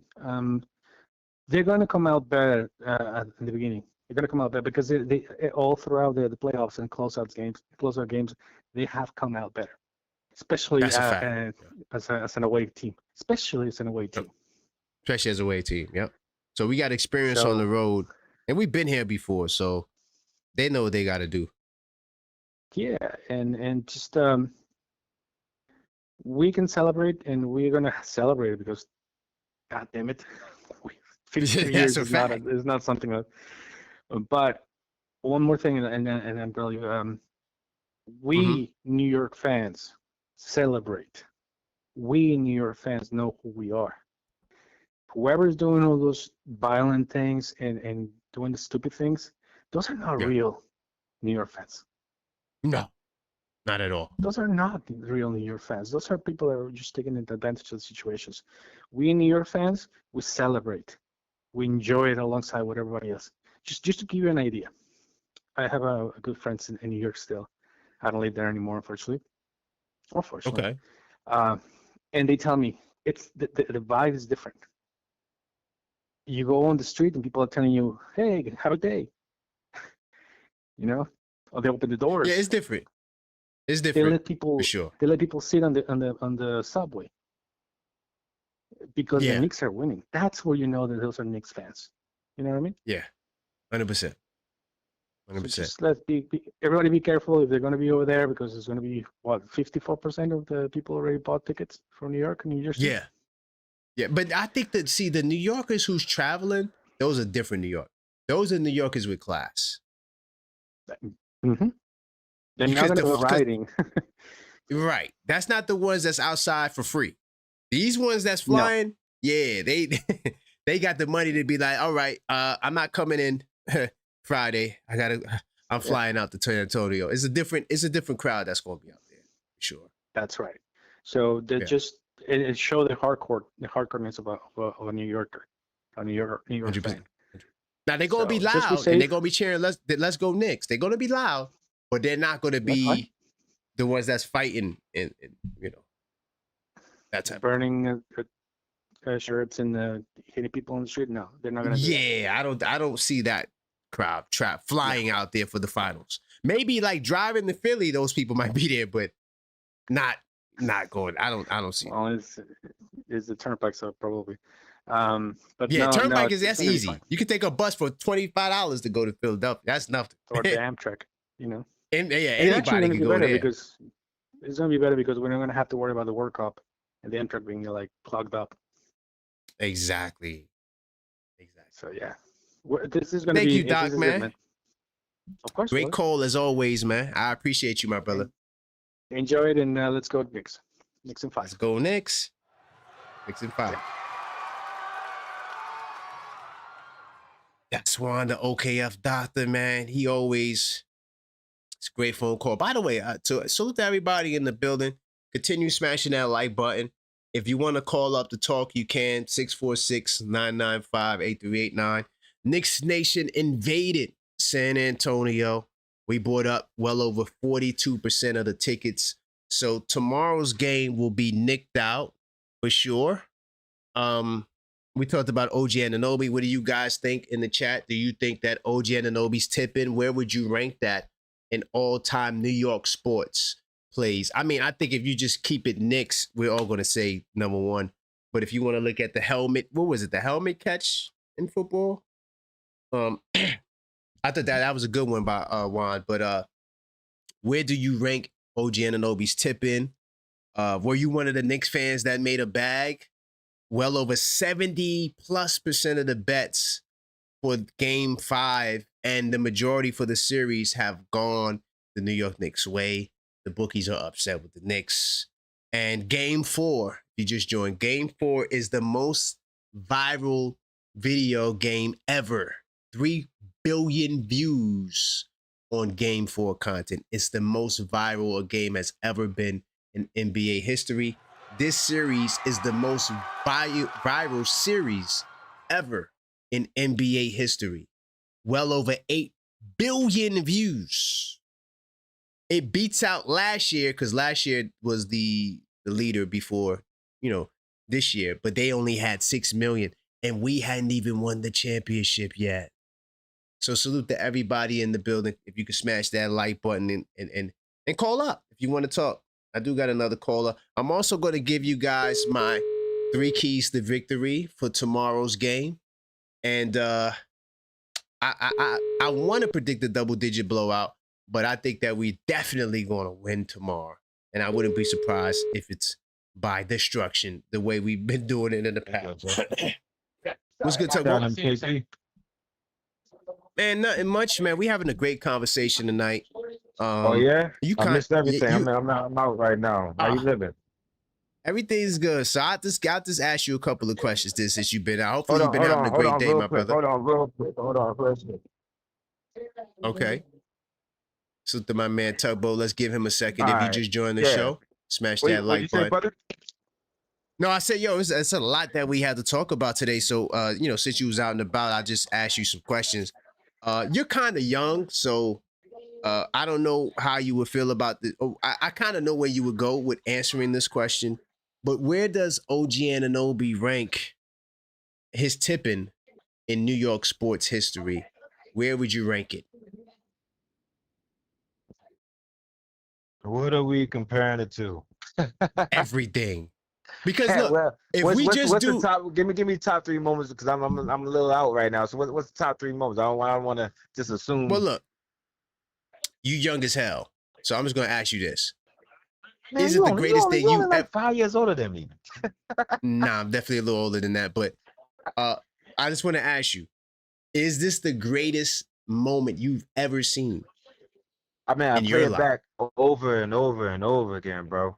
Like it is the greatest sports moment. Well, I don't know, because I'm a big Olympic fan. I like Olympic moments. But this is one of the greatest sports moments I've ever seen. Well, we're talking about New York sports, though. But my favorite part is that when JB shot that shot, OG was requesting the ball. And he said, you know what? You're not going to pass it to me. I'm going to do it myself. That's grown Yeah. man basketball, man. Like that's That's fire. basketball we don't see anymore. Like even following through with the shot, like Cat does it from time to time. He'll follow through, for the tip and pause. But like in that type of moment with that type of brevity to it, for OG to go, because that's a quick pout moment. Oh, you're not gonna give me the ball? All right, I'll just watch you miss the shot then. For him to say, you don't give me the ball, I'm gonna go do it myself, like that speaks volumes, man. And so it is my favorite New York moment in basketball history, easily, hands down. I don't even know. I think that's easy. I don't even think you might have to go back to the 50s. And see, I didn't see that, so I can't tell you. Yeah, I don't think in the 70s they got a moment like that. To be honest, who was it Willis? That would be it. Because they were beating people up in the 70s. They didn't win it like close fashion, like so they didn't have like a shot. Like they would just beat you. That was it. Done. So I put it up there. For me, it's definitely the number one. But somebody brought up the helmet catch though in football. The helmet joint. That was fire. Yeah, but who was that? Who was that? This is special, man. This is special. This is different. This is different. This is special, and it's like I mean, like even the Josh Hart missed layup. I wouldn't say that was a pinnacle loss. If he missed that, I wouldn't say that was up there. I mean, how'd you feel? I know you talked about that before. Yeah. Do you Josh Hart, it wouldn't have been the worst because you're still in the series. So as long as you win the championship, I don't think nobody would have cared. Nobody would have cared. Nobody would have cared. We would have cared that night, and that would have been it. Yeah, that night we would have torn them to pieces. But we would have. For that one night, but then you come out, what if Josh Hart come out game 5, drop 30? You know what I mean? Now he looking like a finals MVP. Yeah. So I don't think it was that bad. Yeah. Like I said, I'm just man. And honestly, I thought the game was tonight. When I wasn't looking at the calendar, I thought it was every other night. So I thought it was tonight earlier today. And I'm getting my game face ready, and then I find out it's tomorrow. Yeah. They gave us an extra day because they got to travel to Texas. So Deuce McBride, right? Okay. He has good performances in elimination games. He balls out. Yeah, with 25 in one game. But prior to the elimination game, he didn't play well. He always does try. That's a good call. I never thought about that. In elimination games, he gets really comfy. He gets the pressure weighs off of him a little bit, and he gets really comfy, and all of a sudden the Deuce chants are going crazy. Him and Landry. Because Landry's good at close out games too. Bingo. So do you think Deuce is gonna get crazy? Do you think Deuce is gonna have a good one tomorrow? Will it be his night? Because it seemed like it's a different bench player to have a moment in the game. In the words of Kodak Black on Breakfast Club, man, I hope so. I hope so. I really do, man. I wish everybody gets a piece, just like the cup. Remember the cup? When we took those guys out of the cup, everybody got a piece. There was nobody left out. Nobody. And I hope we do the same thing in this closeout game for the finals for us to win the chip. I just want everybody to get their piece. I don't want nobody to feel left out. I want us to blow them out so that way we get Bacone Daddy minutes in there. I want us to continue this streak. Kolek. Yeah, I mean Tyler Kolek guaranteed, but I'm talking all the way down to the Antoine Jameson. What's his name? You talking about? No, Jameson. I don't think is a part of the playoff rotation. I don't think he made it. Okay, yeah. But Ariel, Mo Diawara, Bacone Daddy. Get some Mo D, some Bacone minutes, some Kolek minutes. Yeah, I want us to continue this streak of closeout games because I mean it's unfortunate. We weren't. It's bittersweet, I would say, that we weren't able to continue our winning streak. But that is what it is. But it'd be nice to at least have every time we close out the game, we bust you up by 30. Right. You know what I mean? So that'd be fine. Did you hear the news on the Knicks taking over Game 5? No, so I've been completely out the loop today. I've been completely out the loop. What happened? We took over. So let me fill you in into the new people listening that just joined the show. Big time salute to y'all. Smash that like button. Well over 42% of the tickets bought are by New York people. another 8% is bought by Jersey. Yeah. So them dudes chants gonna be going crazy. Yeah. Gonna be crazy up in there. And also, only 12% of the tickets sold have Texas area code or Texas zip Only codes. 12%? Only 12%. And you know, New York everywhere, bro. So, yo, we might have took over their stadium. Yeah. Because I mean, like, are you saying like we expecting out of towners that other what is that? That's other 38% to be out of towners Spurs fans? It could be Spurs fans that's coming late that decide, you know what, I'll pop out, or it could be more New York people on the way. You know what? Let's take a last minute flight to Texas. Let's see if we could get. Oh, we might have to drive a state over. Okay, cool. Boop boop. Take the airport there. Exactly We're flying to Oklahoma. Drive another 6-7 hours or however far that is. Yeah, you know, New Yorkers, we're gonna get in the building. But Blue says something, right? And he's on his way to being an optimistic Knicks fan. Okay. But he said that maybe it's not a good idea for the New York people to show up because it's going to put pressure on the Knicks. Do you think that the pressure may be elevated with all of these New Yorkers in the building? That maybe the Knicks get fragile? What do you think? I support Blue's optimism, but that makes absolutely no sense. Okay. that makes no. I mean, we've shown up. It's been a home game for us this whole playoff series, and it's been no additional pressure whatsoever. So I'm sorry that I wasn't able to hear him say that verbatim because I'm kind of confused on that. How did he come to that? No, he was just saying because every game has been a home game for us. Yeah, he thinks that there's going to be a lot of pressure, because you know, Knicks fans are going to be going crazy. So you know, maybe it'll give them like Game 3 vibes. You know, all over again. We were going crazy for the conference finals. I know we took over Cleveland for sure. We took over Cleveland. Yeah, that's what I'm saying. Atlanta. It'd be the exact same thing. And Atlanta, and Philly. Like it'd be the exact same thing. So no, I think if anything, they're adjusted to. I mean, if anything, they commend us for popping up on these away games the way we pop up because no other fan base does it the way we do it. So no, I don't think there's gonna be any pressure. I really hope. Not really hope. I can't wait for us to close this thing out, man. I don't know how you feel, but over. Yo, it's over. No, I think it's over. No, it's Knicks in 5. You know, I'm part of the No Spooky crew. We moved from 4 to 5. You know how we do. Mm-hmm. This is over, absolutely crazy, man. We did it. And the last day before you go, right? Yep. So Game 4 is the most viral NBA Finals game ever, or NBA game period ever. 3 billion views, the most ever. And shout out to everybody that viewed it. I mean, even if you didn't capture it in real time, just being part of this moment, being part of this history, being part of everything that just Knicks as a whole, from Leon, like I said, from Dolan all the way down to the water boy. If you want to be part of this moment, if you want to hop on the bandwagon, I still commend you, man.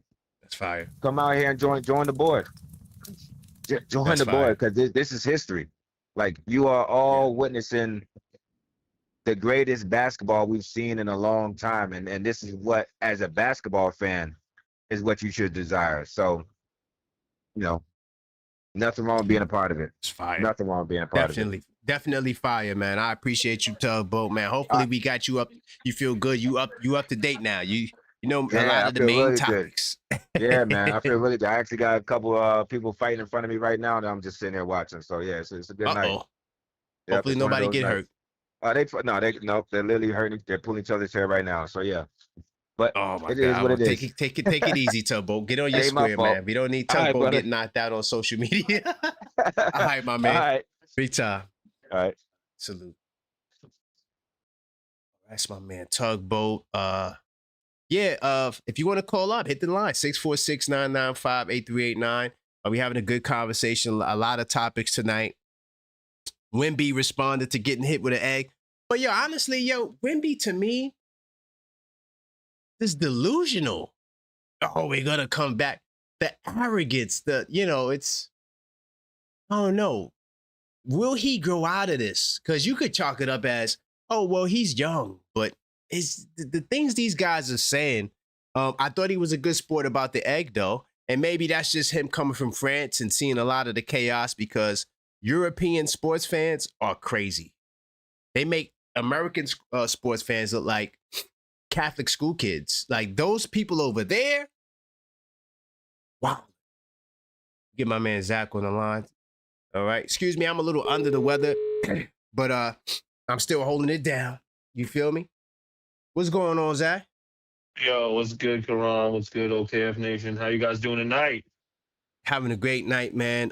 We got the Knicks and Spurs coming up. What's your thoughts on any of the topics that we talked about tonight? Let's go. Well, I mean, in terms of like greatest moments in New York sports history, you have to understand the story. It is so storied about New York sports history that there's so many epic and prolific moments. It's really hard to just say the OG moment was the greatest one, right? You have Reggie Jackson being Mr. October. You have Jim Leyritz hitting a 2-run home run when we're down 2-0 to the Atlanta Braves in, going in the 96 World Series. You have Stephon Matteau scoring a goal in Game 7 against the Devils. That's fire. No, that 96 one you just said? The Jim Leyritz home run? Yeah, the Jim Leyritz home run, it was epic. Like, we were down 2-0 to Atlanta. And remember, Atlanta was a perennial team going to the World Series every year. So, yeah. I don't know. That and the Reggie Jackson, that might give OG a run. Those two right you're there. Forgetting about, you might not be a hockey fan, but the Stephon Matteau goal in Game 7, that the Rangers hadn't won a Stanley Cup in 54 years, man. And to go back to the Stanley Cup, the Stephon Matteau goal is just as big. I mean, there's just so many sports moments in New York sports history. So I'm glad you bring in the diversity. So where would you rank it? Is it up there or is it not up there? No, it's up there. So if they win, and I do think they're going to win the chip. That's not what I'm saying to you, but right. I mean, in context, it's probably top 3. Now, can I give it number 1? That's still good. That's still good. Can I give it number 1? I'm not sure. Just because that 96, bro. 96, and then Reggie. Even though I wasn't around for Reggie Jackson, but we all know about Reggie Jackson. So those two right there are tough. Yeah, that's tough. And I mean, the Stephon Matteau goal. I know you're not a hockey fan. I don't know about that one, but yeah, if you go look it up, it's Stephon Matteau. I'm gonna check it out. Mark Messier guaranteed us a win in Game 7 against the Devils to go to the Stanley Cup for the first time in 54 years. I'm going to check it out. And he scores a goal in overtime to put us into the Stanley Cup. And you said we were down 0-2. Wait, hold on. No, that was the Yankees. So were the Rangers down? The Rangers were down. It was a back and forth. They were down and they brought it to overtime and then scored a goal in overtime on some like miraculous goal to beat Martin Brodeur as like the second greatest goalie in NHL history. Oh, that's fine. That's fine. He got some competition. So, I mean, there's just there's so many. And I know I'm going over the clock right now, just for a second, though. The guy brought up the Spooky in the Woods about, that'll freak them out. Knicks fans, I think's more nervous. A team down 3-1 who's trying to play for their lives, or the team that's up 3-1 that's about to win a championship.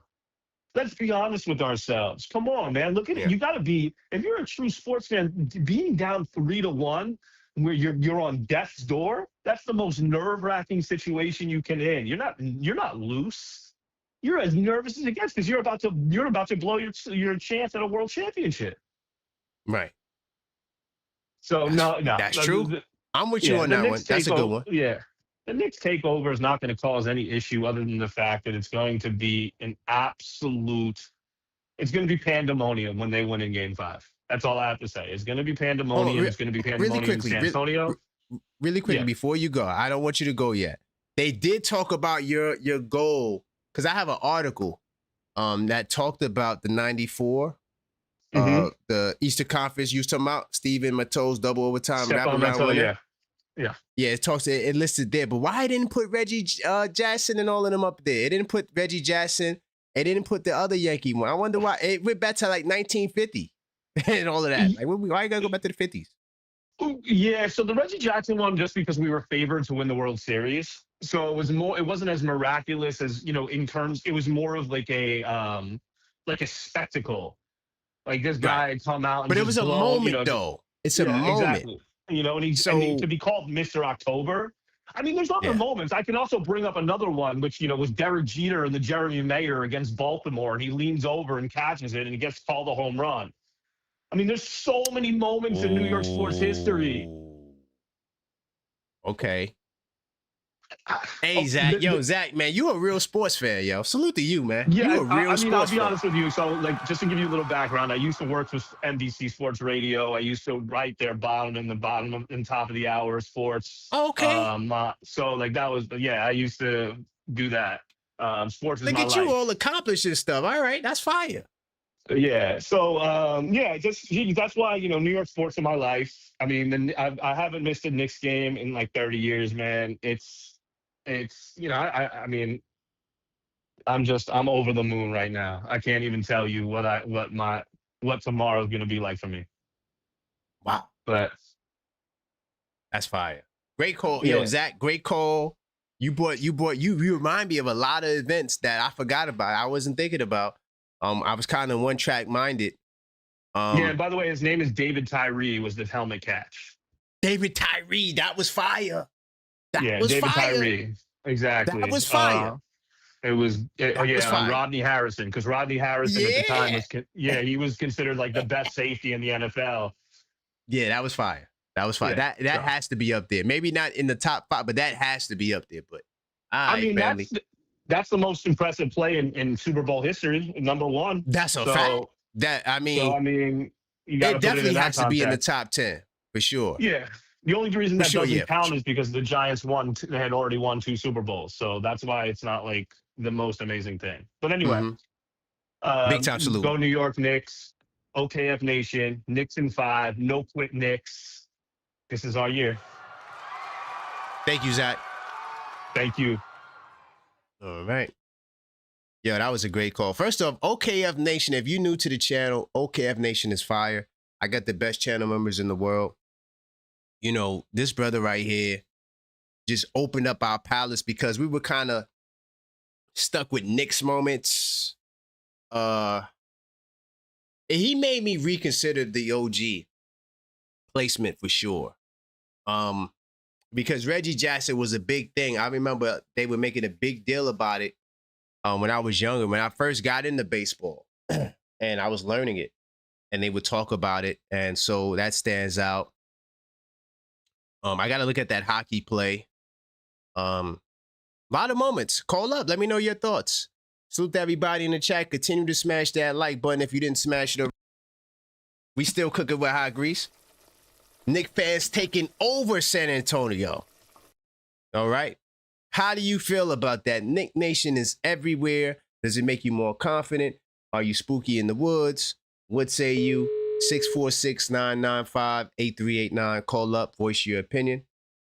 Got my man Joe, the most optimistic Knicks fan. Hopefully he answers. If not, we'll get him back on the line. And if I do miss your call, I always call back. All right. Uh-oh, Joe. All right, Joe, call me back. Joe, call me back. Let me get Angie up in the house. One of OKF Nation ladies. Curious to see where she's going to go. Hey, Angie. Karan, what's going on?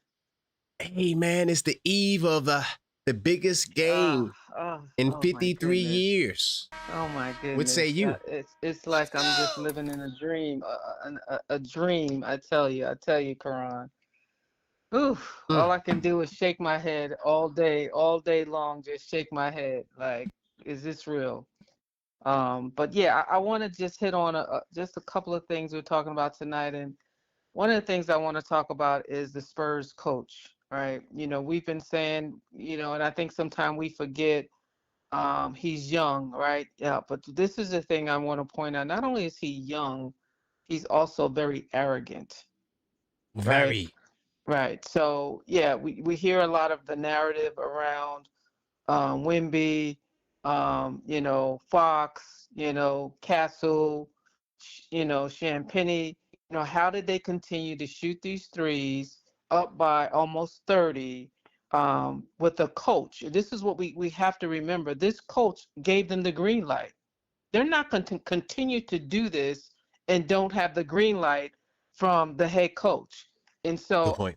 to me, that's the most arrogant, you know, conversation we should be having is that, yeah, they're young. We keep saying they're young, but yeah, but this coach that's being paid to not be young, right? Because he sat on the pop, right? So we know he didn't call Tommy timeouts, but I think that's the bigger narrative, that this coach is getting away from taking the blame for these young players. And so, and, you know, it just lends me into the conversation that I thank God for Coach Brown. Coach Brown has been the X factor for the New York Knicks for this entire regular season as well as the postseason. Because this is the thing, Karan. I started thinking about this. If we had Mike Brown last season, the way that he utilizes a solid 10 and he's always searching, you know, in the moment in that particular game, not what you did for me yesterday, but what have you done for me lately? If we had Mike Brown last season, there's no way we would have lost to Indiana. We would have went to the finals last season. And so this is why Rose and West made that decision that they made. And Coach Brown continues to be that X factor for us because of the way he coaches. And we can't even have a conversation about Tibbs because we had Shamit last year. We had, you know, Mitch and Deuce last year. And so he didn't even utilize them in a way that Mike Brown utilizes them. If they're not on, he's like, okay, sit. Let's go. Who's next? Right. So I want to say that as far as the comeback, as far as the 20, what's the best moment, Knicks moment? I can't think of nothing else better than the other night. Come on. I've been thinking, I'm a big, you know, my dad, how I just started getting into sports as a little girl, my dad was a diehard Yankee fan. You know, he played baseball. And so I've watched the Yankee games. I watched the Giants game, I'm a Giant fan. And there's been some epic moments, but I cannot think of anything that made me feel the way I felt the other night. And you know what, Karan? We was complaining about the prices of those tickets. If I had that money to go ahead and throw, you know, 6 digits on it was well worth the experience. Those tickets was worth that experience. That anyone that bought tickets on that game, you didn't. It's no such thing as being overpriced for an experience such as that. So I heard my horn, but I just wanted to hit that. We're gonna take them out. We already didn't show we are a closing team. We didn't show that this is what we do. So let's just get ready for the parade, really quickly, chat. Are you thinking double digit? I am. And one of the caller hit, you know what I was thinking. Every closeout game, we just show up. The Deuces, the Shamits, the McHales, you know, the Koliks. If they get an opportunity, they seize the moments. The Clarksons, you know, that's what I'm thinking about. The Mitches, you know, I know our 5 they're gonna come ready, you know, our stars, but it's that second 5, the Jose's. I think I don't think it's gonna be close. I don't think it's gonna be close at all. I really don't. I really think it's not. Like I said, I'm so ready for tomorrow. So yeah. Let's go do this and get ready for that parade, chat. Yes. All right. Let's go, Knicks. Let's go.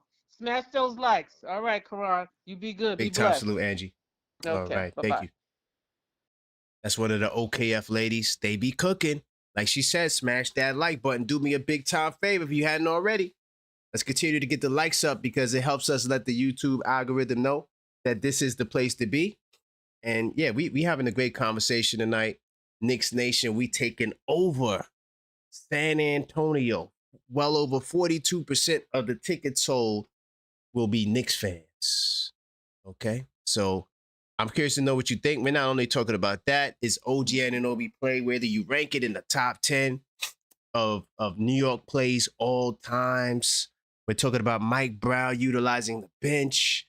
Will the deuce get loose? What I'll do right now I'll go over my 3 keys to victory. I'm going to keep it simple. Let me go to research mode. I'm going to keep it very simple. For me, this is game 5 of the championship. We know a lot of the X's and O's.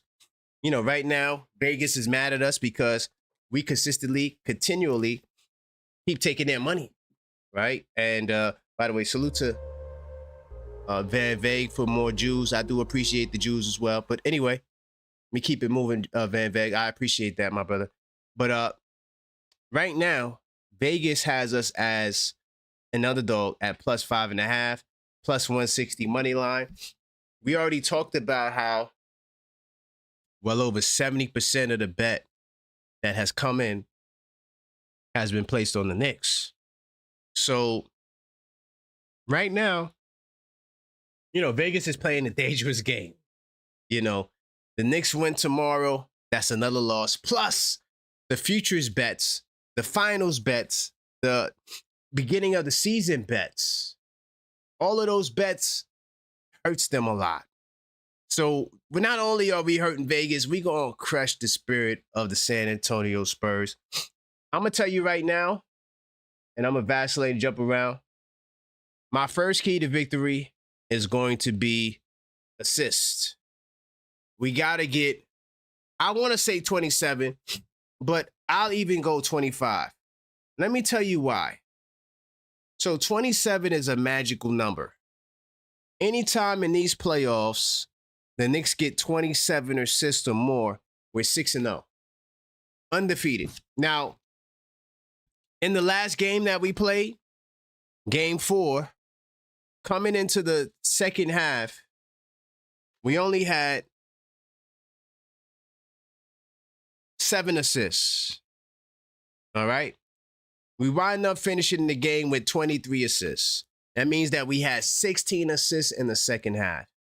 It was the ball movement that got us back in the game. Ball movement is the key. One of my because I did 10 keys to victory entering the series, and one of my keys is efficiency. We have to be more efficient than the San Antonio Spurs in all of the key areas. Turnovers, points off turnovers, fast break points, second chance points, shooting, rebounding, everything. But when we move the ball, especially if Big Bodega Cat, if he is the hub, making passes from either the top of the key or out of the pinch post, no matter where he goes, if he is leading the attack in terms of passing, it'll put us at a great advantage. We need to have the ball move. I think there was another stat. Let me go to it really quickly. Coming into game 4, right?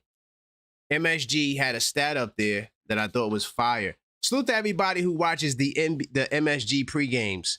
I don't watch ABC or ESPN pregames. I don't, because it pales in comparison to what we get when we watch the New York Knicks MSG.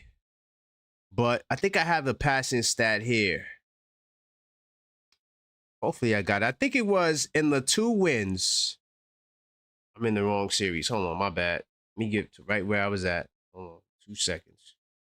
So, okay, cool. All right, I got it. So in games 1 and game 2, the Knicks averaged 298 passes a game. In game 3, which is the one game they lost, they had 270 passes. I didn't get the passing stats for game 4 because it didn't matter to me. I mean, it was a 29-point blowout. But when that ball is moving, the Knicks are just harder to guard. And this is why I truly believe this is one of the keys to victory that the Knicks will have to utilize in order to solidify the victory if they want to take home that championship. That ball has to move consistently and continually if the Knicks are looking to have success. My next key to victory is you're going to have to defend the 3-point line. It's crucial at this point in time because the San Antonio Spurs are a team that has become, I would say, reliant on the 3 ball. All right. We know that they made NBA history in the last game, shooting shooting 14 threes in the first half. I want to give you the first half numbers of last game because I keep track of all of this stuff in my game night, my journal. Just get to the right page and pull that up for you guys. So in this game, the San Antonio Spurs were in fuego, hot, on fire. They were shooting 54% from three going into halftime. They wind up cooling off at 40%. But in the second half, which was the half that made a big time difference, they went 3 for 17. No, I'm sorry, 3 for 16 from three in the second half. So us locking them down and taking away their three-point attempts was a major key for us to secure the victory. All right. This is a San Antonio Spurs team that, while I wouldn't say they got a team of sharpshooters, I would say they got a team of capable shooters. But in game one, the San Antonio Spurs, they shot 26% from three. Okay. Game two, we fast forward to game two, which was a very interesting game. The Spurs shot a lot better, 38%. And you can see it was a very close game. Fast forward to game three, the game that we lost, the San Antonio Spurs didn't shoot the greatest, but they still shot 35% from three. So we have to continue to lock up the Spurs. All right. And I think that is going to be a major key to victory, defending the three-point line. Now, one of the things we could do is we could not we could be more strategic with our double teams on Wemby, especially when he's high up. Sometimes we have a tendency of doubling Wemby when he's so high up. It creates open opportunities for the others to hit shots. And so I truly do believe that defending the three-point line will be something that the Knicks, they're going to have to do. All right. Take a peek in the chat. I just want to take a peek in the chat to see who's up in here. I see my man Hawks, ATL in the building. Salute to you, Tendril. What's going on to everybody in the building? I do appreciate you guys. Okay, I see OKF Nation in the building, heavy. To all the new people, welcome to the show. This is Level-Headed Knicks Talk. If you want to call up to talk, you can. 646-995-8389. Call up and voice your opinion. All right. I do appreciate you guys in the chat. Also, smash that like button if you hadn't already. I do appreciate you guys for all of your support. And I'm going to get to my third key, which is my third key, honestly, is very practical. Right now, this is not the time to be, super technical. I think the attention, yes, the attention is in the details, but I think being simple, I think that is a major key. And doing the simple things efficiently will be the key to victory. So my last key is, and we have to lean into what we normally do in elimination games. We have been dominant. I got the numbers right here. I think we're like a plus 118 in elimination games. And yeah, we have a plus 118 in elimination games. And here's the key thing for me, right? In every single series, maybe besides Atlanta, because we blew them out in the last game, but we literally crushed their spirit right before the elimination game.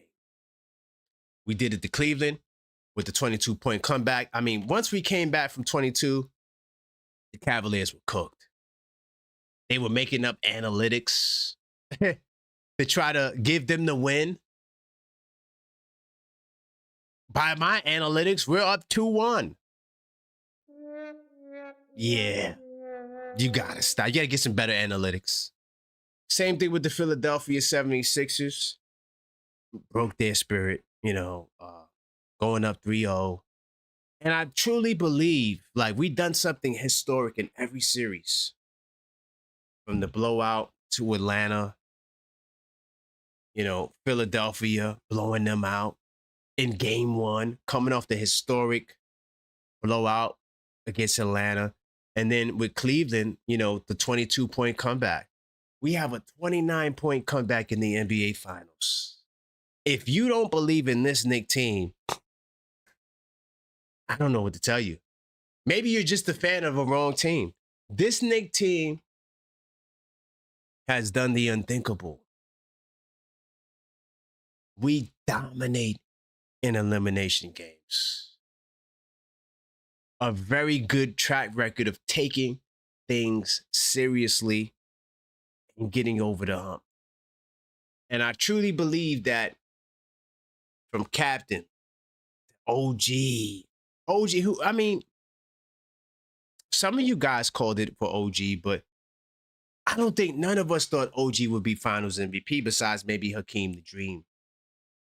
But OG Anunoby, one of the things I noted before the series started was that OG doesn't have a real competitor that is his size or that is like him on the other side. Like, for example,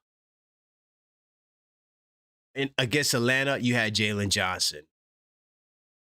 Against Philadelphia, you had Paul George, even though Paul George is kind of old and not in his prime. Against Cleveland, you had Evan Mobley, right? So OG Anunoby has had somebody his size or bigger to deal with that can play on the other team. In this series, he doesn't have it. Champagnie is their tallest guy. Champagnie is not on OG Anunoby's level. Keldon Johnson is not OG size, 6'6". He do got good size, but those guys are small forwards. OG is a small forward, power forward. So OG really has an advantage because, Wemby gets that assignment a lot. And, he proved that he could drive past Wemby and dunk on Wemby's head.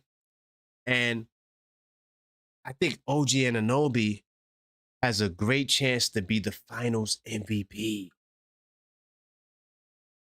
And I wouldn't be surprised if he comes out again, another dominant performance, against San Antonio, because his matchup is just so advantageous. Even if it's the great Wemby, Wemby doesn't have the ability to stay in front of OG. No one does, really, on their team. And so I just think that going into an elimination game, then you got Bodega Cat. All he has to do is watch the fouls. That's all he has to do. So my third key is very simple, man. Just do what you did in the past in elimination games. Play efficiently. You already took their heart, mind, body, and soul. We crushed their spirit, bro. You blow a 29-point. How do you show up the next game, the very next game? It's going to be terror by destruction. So those are my 3 keys to victory. I'm very confident that the boys in orange and blue will get the job done on the road. All 3 elimination games prior to this one on the road. So what's going back on the road for another one? This will be another road closeout game. All of that winning it in the Garden. I'm not sure how y'all feel about that. I just want to win. It could be in San Antonio. It could be in the Garden, but I'm not going to delay this game to get to the Garden. But I think that we got this in the bag. Honestly, and you know what? I'm gonna do it, y'all. I'm going to do it, New York City. This is going to be a guaranteed double-digit victory. Double-digit victory. I think that when they hear the Knicks fans go deuce, an MVP and Wemby's not at the line, it's going to start playing with them. Now, another thing, too, really quickly, too, like the slow starts have been an issue, right? And I keep track of every in the quarter stat, right? So in these playoffs, because of the finals, all 4 games that we had 8 games where we trailed in the first quarter because we trailed in the last 4. Okay. Now, majority of our games, sorry if I got disconnected, but I'm back on the mic if you guys can hear me. But the majority of our games, we actually dominated the first quarter. So in every single one of our elimination games, we won the first quarter. So I anticipate in this game that we will do the same. And if we come out in the first quarter and we get a double-digit lead, this could be over before halftime. I'm talking about 30, 40. Man. Ooh. First of all, big test to my man, Zach. Bro, you had to go all the way back, bro, to 1932? Like, did he just go back to 1932? Now, it's funny, because he says that Babe Ruth hit calling his home run, okay, in the World Series, which is fire. That's fire. You call a home run in the World Series, that's fire.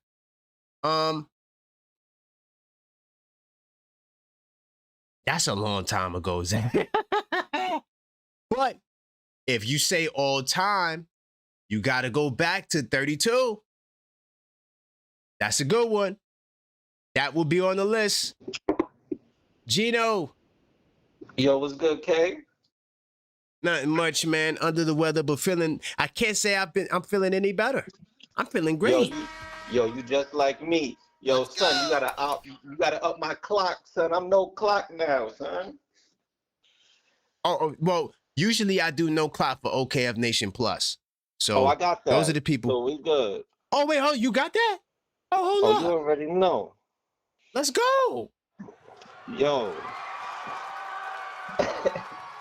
Gino, no clock Gino. Yo, what's your new YouTube name? Is your YouTube name Gino too? Nah. You know how okay, see, that's why I don't know. You know how we move in BK. You can see my jersey. You already know what it is. Okay. That's what's up. So welcome to No Clock Status, man. Yo, I'm gonna text you it so you know. But I just like to be dope. You know how we do in NY. No, I got you. No doubt. So where we going, K? Yo, we got a lot. I mean, this guy Zach blew my mind because he said that because we were asking the question, where does OG Anunoby's tipping rank in sports history in New York? So he started bringing up all these other stats from like 1970 and 1996, and he went back to Babe Ruth 1932. So I was trying to figure out where OG stands in terms of the greatest play. This for the chip. This happened in a final. This for the chip. That's a fact. You feel me? Definitely on the Knicks side, it's the best for sure. Right. Allen Houston was straight. It was in the first round though. Right. It wasn't for the finals. LJ was game 4. It didn't close out the series. Didn't close out the series. You feel me? So for the chip, and especially if we win the chip, this probably gonna be number 1. That's a fact. I agree with that. You feel me? Where else we going? Man, well, I'm not sure if you know, or when you join the show, but Knicks Nation gonna be heavy. Game 5. Well over 40% of the tickets were bought by Knicks fans, another 8% by Jersey, and then only 12% of the tickets so far have gone to Spurs fans. Knicks Nation gonna be out there heavy. It still look good. I mean, even with the ratio, we still gonna be lit out there. It don't even matter. Don't even matter. It could be 20%. Right. and the Spurs want to keep trolling us with that sorry intro. Like, yeah, that's corny. Look, I think we gonna beat them in 5. Period. Period. Okay. We already got the mental edge on them. They can't keep a lead. Yeah. Know what I mean? Like, that's true. I don't even, like you, I don't care about the refs. I don't care about the refs. Because you know what coaches would tell us when we play y'all with y'all Grady? We got to beat y'all by 20 to win by 10. Nah. That's a fact. Nah. That's a fact. We no excuses. We just got to come out, play, and smack them off the gate. That's a fact. Off rip. Like, there's no excuses. But this team is destined to win. Whoever says Spurs in 7 is delusional, get them out of here, okay? Get them out of here. And I don't even want to hear for the hope talk needs to stop. Because the hope talk, y'all just wishing for something bad to happen. It ain't gonna happen. Right. Like, have y'all faith with this team. This is the team. They proved to y'all already. What more y'all want from them? You feel? I agree, my brother. Like, I'm just in the chat. I'm just reading. I'm like, yo, this hope and stuff needs to stop. We gonna end them. That's it. That's a fact. That's it. And y'all don't think y'all captain know what the deal is? Man, y'all crazy. Y'all crazy. But how they gonna recover 29 down? They were up 29 and then they went down and still lost. Okay, that take your whole heart. You can't function. You can't function, bro. That's a 30-point swing. But you know what's funny, Kay? They had a lead. They had a double-digit lead every single game in this series. Game. And gave it up and coughed it up. As much as people want to say, "Oh, this could easily be 3-1 Spurs," this could have been a sweep. That's a fact. So I don't even want to hear that. I don't even want to hear it. They just gotta play hard, and just win. That's it. Exactly. You know what I mean? I'm with you. What else you want to touch on? Because I've been out the loop for a minute. Well, I don't know how much you care about going viral, but this is the most viral. First off, Game 4 was the most viral game ever. 4 billion views. Okay? Ever. Replays, highlights, all of that. 4 billion views. And also, the finals is the most viewed finals. It ain't even done yet. 8 billion views. Okay, what they say, if you can make it in New York, you can make it anywhere, right? That's a fact. Everything happened in New York. Everything started in New York. And I'm tired of the hate of that's coming out of New York. I'm tired of it. I'm tired of it. A lot of hate. Nah, there's a whole bunch of hate. There's so much hate for New York. Even when I hoop down south, there's hate for New York. Oh yeah. They don't like us. They don't like us at all because they can't be like us. No. But at the 100%. end of the day, like, come on, New York is they're gonna bring the bread. They're gonna bring the money. It don't even matter. It's just a fact. Yep. But I'm not surprised at all. And for the conspiracy theorists, like you said, we would have been in the finals last year. Yeah, what? Like, that blew my mind earlier when I saw the replay. I was like, yo, y'all bugging. Bro, you know how much money they missed out on, bro, with Oklahoma and Indiana? Come on. Yo. Who cares about Oklahoma and Yo, it's, Maxine, right? She had no idea who SGA was. I don't blame her. No, this guy's an MVP, champion. She don't know who he is. Yo, I don't blame her. It was torture to look at that finals last year. It was torture. 100%. It was torture, 100%. But this is our time. Yep. Like, nothing happened before it's time. It's about time now. Now give us our credit, yo, that we deserve. At the end of the day. Just finish it. I'm getting tired of hearing all these people talk. I'm tired of the false, delusional hopes. Spurs in 7 or what? Yeah, they bugged out. Spurs in 7 sounds crazy. What? Nah, y'all bugging because y'all dropped the ball. 29 down? Like, y'all crazy. And y'all gave up a lead. So In I ain't every really game. tripping on it. You feel me? They gave up a lead in every game. Double-digit lead in every game, like you said. Like, come on. They can't hang with us. They can't hang with us. But That's a hey, fact. this is destined. I'm not going to front to you. It's destined to happen, and that's all that it is at the end of the day. But That's a fact. And yo, but my anything last else, question so for we you. good.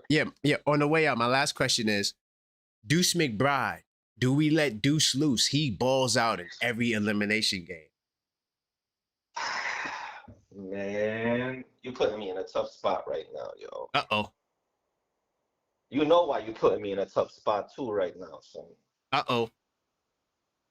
What's good with Deuce? You already know what's good with Deuce. Like, I love Deuce. But son, in every playoffs it just be shaky. But you don't think he'll show off for the closeout? He had 25 in the last closeout. If it wasn't that one, it was the Philly one. One of the two of those. He had 25 for sure. I bet. Right now, who heater better? Clarkson or Deuce? I'm going Clarkson. Because Clarkson could get it going at any time. He don't care. Facts. For and sure. In that game 3 that we lost, who would you rather have seen more minutes of? Clarkson. Yeah. Facts. So it just depends on Mike Brown. Whoever's hot, you go with them. Good point. You know Good what point. I'm saying? It's going to be and unpredictable. Clarkson give you them rebounds. Clarkson give you them offensive rebounds too. Yeah, he does. And that's low key. People they look past that, but that's important. You know, and Deuce seem like he got a short leash right now. Right. So it just depends, but like, man, Deuce, like if he gonna show up, he gonna show up. You feel me? But whoever got the hot hand coming off the bench, that's who you go with. But I want Deuce to go with. Don't get it twisted at the end of the day. But then, but you think it's gonna be somebody else? I don't know. It's gonna be somebody off the bench. I want it to be Deuce. But then it's gonna be a reevaluation, but we'll talk about later in the off season, like about Deuce. Do and you know what I'm getting to. I ain't even gonna spoil it for you. Yeah. Let's not even go there. We're gonna wait for the off season. I already know. Yeah, I know. I appreciate you, Gino, man. Yo, real talk. I'm gonna text you the No, I seen it. I checked it. I got it. I know who you are. You know, okay, got you. I bet. Yeah, I see the area code, so I know. I bet. I'ma holler at you. Big time. All right. Salute. That's my man Gino, OKF Nation Plus, representing. He wants to keep his chat name secret from, that's cool. I ain't mad at that, but I know who he is in the chat now. Uh-oh. What's good, Sean? Yo, come on, man. I want to say, first of all, bro, man, I'm sorry, bro. When I be at work, bro, I be on break trying to call in the show, and then it be a little late, but it's all good, man. It's all good. I want to start off by saying, Jose. Hey,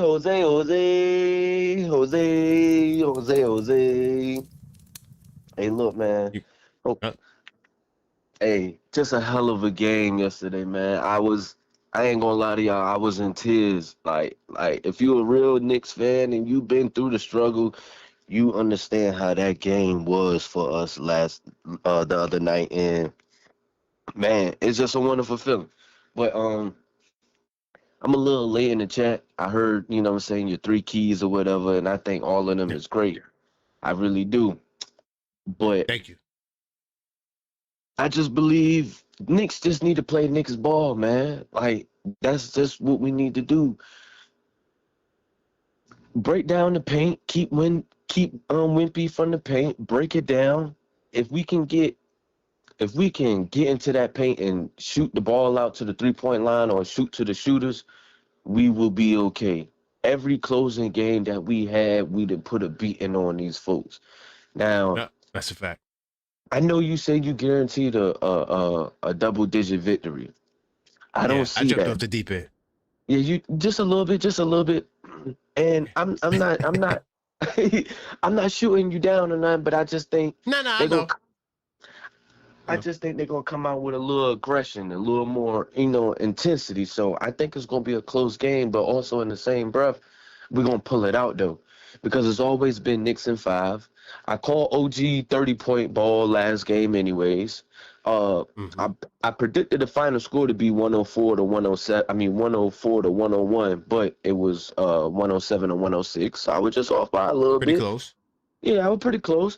But I just think OG gonna have another game, man. A lot of Knicks fans is not gonna like when I say this. I think Deuce is off, man. I think Deuce has dropped out of. I think Deuce have dropped out of rotation. Now I'm not saying he's gonna be completely out of the rotation, but I believe his minutes is gonna get cut down. Now I was hearing, you had asked the last quarter, do you think Deuce gonna get off? I don't think so, man. To me, and to really be honest, if it's not OG might go off for like another 25-point game, it's gonna be JB. Oh yeah, And that's guaranteed. That's guaranteed. But if you're talking about a spark off the bench, I really believe Jordan Clarkson or Landry Shamet might turn it up again. Because each game we have somebody different turn up. You know what I mean? Like I said, I started off the call with Jose. Magnificent. So if we just continue to keep playing Knicks ball, continue to move that ball around, get it to the perimeters, find the open shooters, and if not, Cat need to get on that low block and put his back to the basket and beat these guards up when they guarding him. This is an easy W, man. There's always been Knicks in 5. Don't be spooky in the woods. Don't say Knicks in 6, Knicks in 7. No. We closing this out and we going home with that Larry O'Brien, man. Hey, Karan, I do want to say, man, bro. Thank you. You was fantastic on everything you said, bro. All your keys, all your information that you give out, bro. I love this platform, bro. Like, this is just an excellent platform, bro. But salute to the chat, salute to everybody, man. And I appreciate you picking up my call, man. No doubt, man, Sean. I got you, man. I tried to get you in during the day, but I know it's hectic and crazy at work, but it's all good. It's all good, man. But like I said, bro, I'm still here. I'm still listening. And I always replay your videos. Like, anytime I'm at work, like, mostly the smoking fires, that's the first thing I play when I get to work, man. It's crazy. It's always, man. The other night, smoking fire, man. Oh, I do want to. I'm never doing it again. No. But we need that energy, Karan. We need that energy, though. I want to say, I do want to say this, though. You and Ty was making great points, bro. And I understand you was like, you didn't want to hear the refs at that moment. And I get that because at that moment, let's be honest, Knicks fans. We dug ourselves in that hole. Understand refs took us out of our momentum. But if you play basketball, if you play real basketball and real football with refs, don't nobody wants the game determined by the refs. You know what I mean? Right. Don't nobody want that. So I feel like both of y'all was making great points. Y'all just won't hearing each other out at that moment. But I'm glad everybody got it understood. I'm glad both sides, cleared up the air because Ty is a hell of a person, bro. He's a hell of a caller. That's my guy. Yes. He gives hell of a great takes, bro. And then also you, bro. You're the captain of this whole shit, bro. Excuse my language. And we come to you for this information because you know what you're talking about. You know what I mean? So I'm gonna be honest, bro. I love how y'all, reconcile, whatever it was that night. Guy. And we still good to go, man, because like you said, this is a family, bro. We really kind of like built a family here, man. Yeah. And I can't wait to see y'all at the parade game. But salute to y'all, salute to everybody in the chat. Hey, it's almost 400 people in the chat, man. I need them lights up, man. So please support this, man. Keep them lights up. Salute to the OGs of the OK Nation, man. And Karan, salute to you. Blessings to you and your family, bro. And I hit you up again, man. Appreciate it. No doubt, Sean. Big time. Yes, sir. All right. Yeah, man. Like my brother Sean said, if you could smash that like button, I would appreciate it. It helps us let the YouTube algorithm know that we cooking over here. We still cooking with hot grease. All right. and subscribe if you're not subscribed. Well over half of you guys who watch are not subscribed. So help us close the gap. I'm here every single day. Most days it's twice a day. But you know, at least once a day I'm here. I drop clips, I drop videos. Very active channel. And you know, it's a lot going on, and we unpack it with level-headed Knicks talk. So I do appreciate your support and rocking out with me. If you want to call up, you can 646-995-8389. I love talking basketball, and I just want to say this. To all of you guys who may have seen the Smoke Fire show, if you don't know what a Smoke Fire show is, it's our post-game show where it gets crazy, you know, especially if we lose. And, you know, people call up and emotions are riding high. I was triggered that day only because I've been arguing with Knicks fans for the past 2 days about, you know, the refs, and people want me to believe what they believe. And that's always been an issue. I'm not going to follow your narrative. I'm not going to follow your narrative. So, you know, that's what I was really bad at. And it wasn't really Ty. I wasn't just talking to Ty. I was talking to everybody. So that's why I was like, everybody call up. So it was a really interesting night. And everything is good. By the way, I see you, Prince Charles. Give me a second. I see you on that call request. Let me get Rez in here, and then I'll get Ty on the line. 646-995-8389. The New York Knicks will be taking over the San Antonio Spurs building tomorrow for Game 5. What's going on, Rez? How's it going, my brother? What up, man? Man, I just want to say to you that yeah, I really enjoyed this this series, man, and finding out about your show. You made it. I'll always remember. We'll always be able to go back and watch these videos and remember that time. Man, it's a great time, and I agree with you. I think tomorrow night is going to be a blowout. That's how we do when it's time to close out, man. That's how this team does. And you're right. I don't know who's going to get hot off the bench. I think Shamit's gonna do what he does, man. He's gonna want to go out the way he's been. Strong possibility. He hasn't been doing that great the last few games. Even though everybody contributes, man. This team is a real team, man, and I think it's gonna be a gentleman's sweep. And as much in the beginning, I wanted to say gentleman's sweep, but I want them to win in New York, man. I was gonna ask you, where you keep talking about this parade.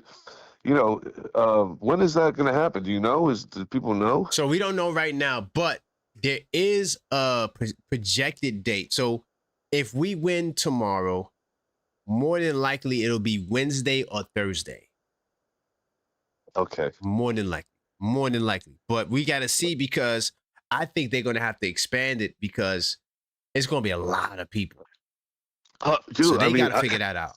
Yeah, they got to figure that out. I don't even know what that's going to be like, man, but it's going to be great. You know what I was thinking today, man? It was so hot, man. You couldn't stand that heat today, man, and it reminded me of Do the Right Thing. And it reminded me of, like, you know, Spike Lee and the Knicks, and you know, in that time. And I was like, man, this is going to be a Knicks summer, man. Oh, what? It's gonna be a Knicks summer, man. It's gonna be great. It's Knicks merchandise everywhere. Every day. It feels good, man. After all these years watching this team win, man. And that's why this is the best finals, most watched finals, man, because it's New York. That should go to show you, man. The whole world's tuning in, man. No one's tuning in to watch Oklahoma. Never. So you know what I mean? Nobody. That's what I'm saying. I stopped watching basketball a long time ago because I only wanted to watch the Knicks, and it was like, I didn't care. Like, I would watch the playoffs and stuff, but I wasn't following it. This year, I knew these Knicks were good, man. Someone months ago, like months ago, like when the season was still going, was like, hey, how much is it? What is the odds on the Celtics to win? And I'm like, the Celtics to win? And I was like, I think the Knicks are going to win this. Like, they were so good that I was like, these guys, and they're doing it, man. Unbelievable. 10 seconds. Unbelievable. Anyway, enjoy the game tomorrow, man. Thank you. Enjoy the game tomorrow. Let's go Knicks, man. Let's go Knicks. Big time salute. All right, man. Have a good one. Bye. All right. It's my man, Rez. Okay, got a couple of supers. Let me see.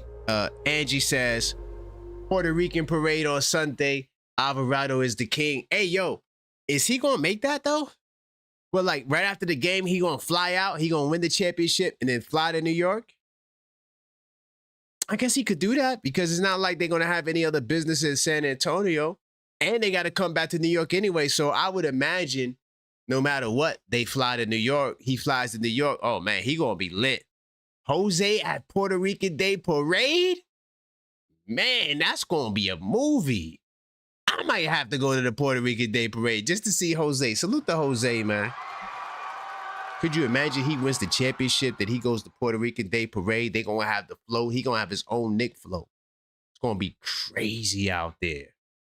Man, that's fire. I didn't even think about that. I forgot the Puerto Rican Day Parade is Sunday. Ain't it the first Sunday, right? Or the second Sunday? What is this, the second Sunday? No, it's the second Sunday. I thought it was the first Sunday. Or was that Summer Jam? I don't know. I can't remember. But yeah, Puerto Rican Day Parade, usually around this time. That's fire. Wow. And I got Ty. My man Prince wants me to get Ty back on the line. So, by the way, Prince, I'm not sure if you've been listening to the whole show, but me and Ty, we're good. So, you know, there's nothing there. And he also called up earlier, but I'll call him back. One of the things you could do on this show is request for people to call up. So, you know, 646-995-8389. Call up, voice your opinion. Talking about these New York Knicks. Hopefully Ty can answer. Calling him back now. If he can't, we'll try him again later.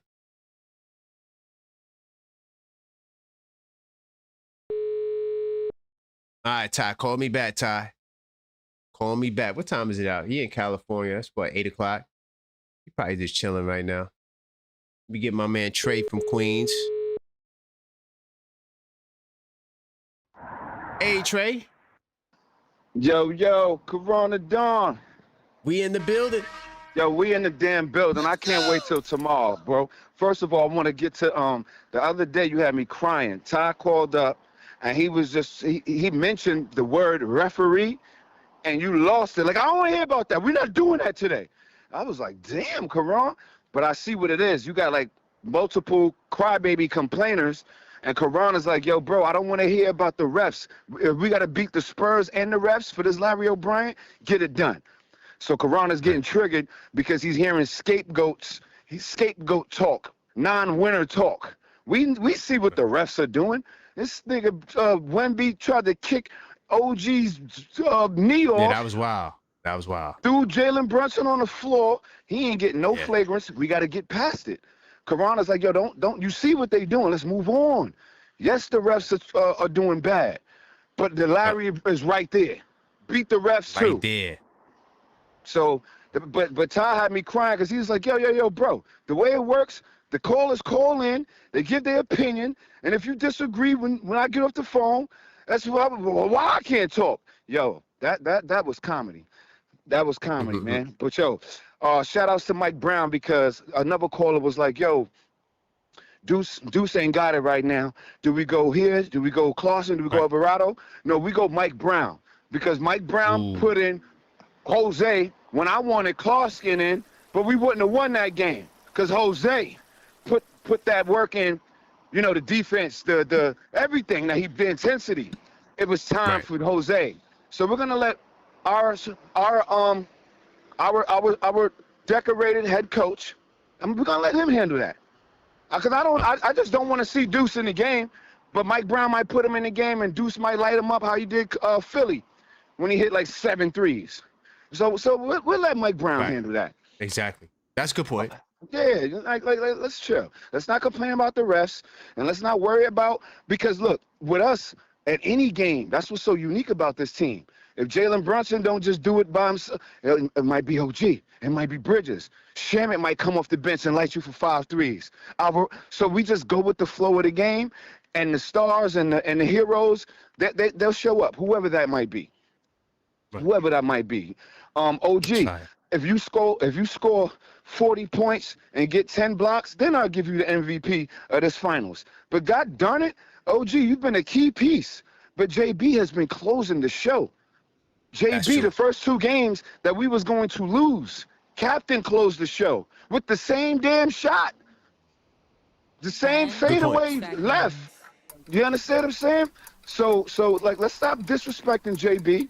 This is his finals MVP. And one last thing I want to say. Yo, Wemby has been so dirty.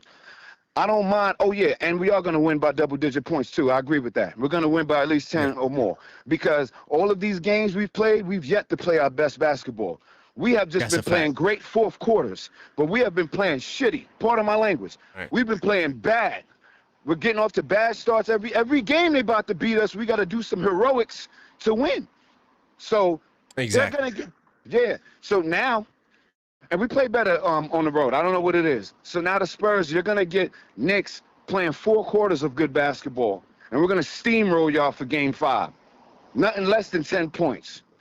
And my last thing I want to say, Wemby, with all this dirty stuff that you did, yo, you put your hands on Captain. That is the king of New York City. So once we get up 15-20 and there's 2 minutes left, before they take Wendy out the game, punch him in the sternum, kick him, trip him, elbow him. He deserves it. This man is out of control. Since Nas Reed, bro. Yeah, that's wild. Yeah, he's wild. He a dirty player for sure. Yo, and I didn't know that he was a dirty player. I don't like Wemby no more. He can't be the face of the league. LeBron, he doesn't play dirty. Steph, he don't do that. Yep. SGA, the MVP, he don't do that. He don't do that. No. Yeah, so I need the Knicks to the same thing. Remember when Wemby whispered to Plumlee and Bayahimo or whatever? Like, yo, go get them. The niggas just fouling. Yo, I need that. I need that. Right. Shout outs to the gang, Knicks Nation, Corona Dawn, Knicks in 5. I'm gone. Knicks in 5. All right, big time salute. Salute to my man Trey. That's the No Spooky crew. We believe in our Knicks like nobody ever else did. First off, I did call Ty for the record. He didn't answer. Okay, I see people. I see the mods getting it in. We don't tolerate no trolling or nothing. So whatever you said, Cleo, I see you getting them up out of here. But I do appreciate everybody in the building, man. Smash that like button if you didn't. Oh, salute to the sporting page, man. Sporting page is fire, man. Great to see you in the building, sporting page. Ty Trey said, Ty said, I'm not doing this tonight. Nah, I already spoke to Ty already. Me and Ty are good. You know, Ty called up already. And yeah, I never, even that night. So that night I wasn't talking to Ty. I was debating Knicks fans all day about the topic, and they were coming for me because I didn't agree with them. So I just was just reacting to everybody at that point because they're like, damn, y'all want me to agree with y'all? I'm not going to always agree. See, on this platform, you could call and agree to disagree, right? I'm not, trying to just convince you, I know I be spot on because I watch a lot of basketball. I take great notes and I read a lot of news. That's how I stay on top of all of this stuff. So, I be on point, and sometimes it may take y'all a moment to see it. But eventually y'all see it, and it is what it is. And if y'all don't see it, I'm not mad. That's life. But I do appreciate you guys. I'll be back tomorrow. I got a show called NBA Saturdays. And then right after the game, we'll be right back here for Where There's Smoke, There's Fire. I do appreciate you guys. And until next time, as always, go. Knicks.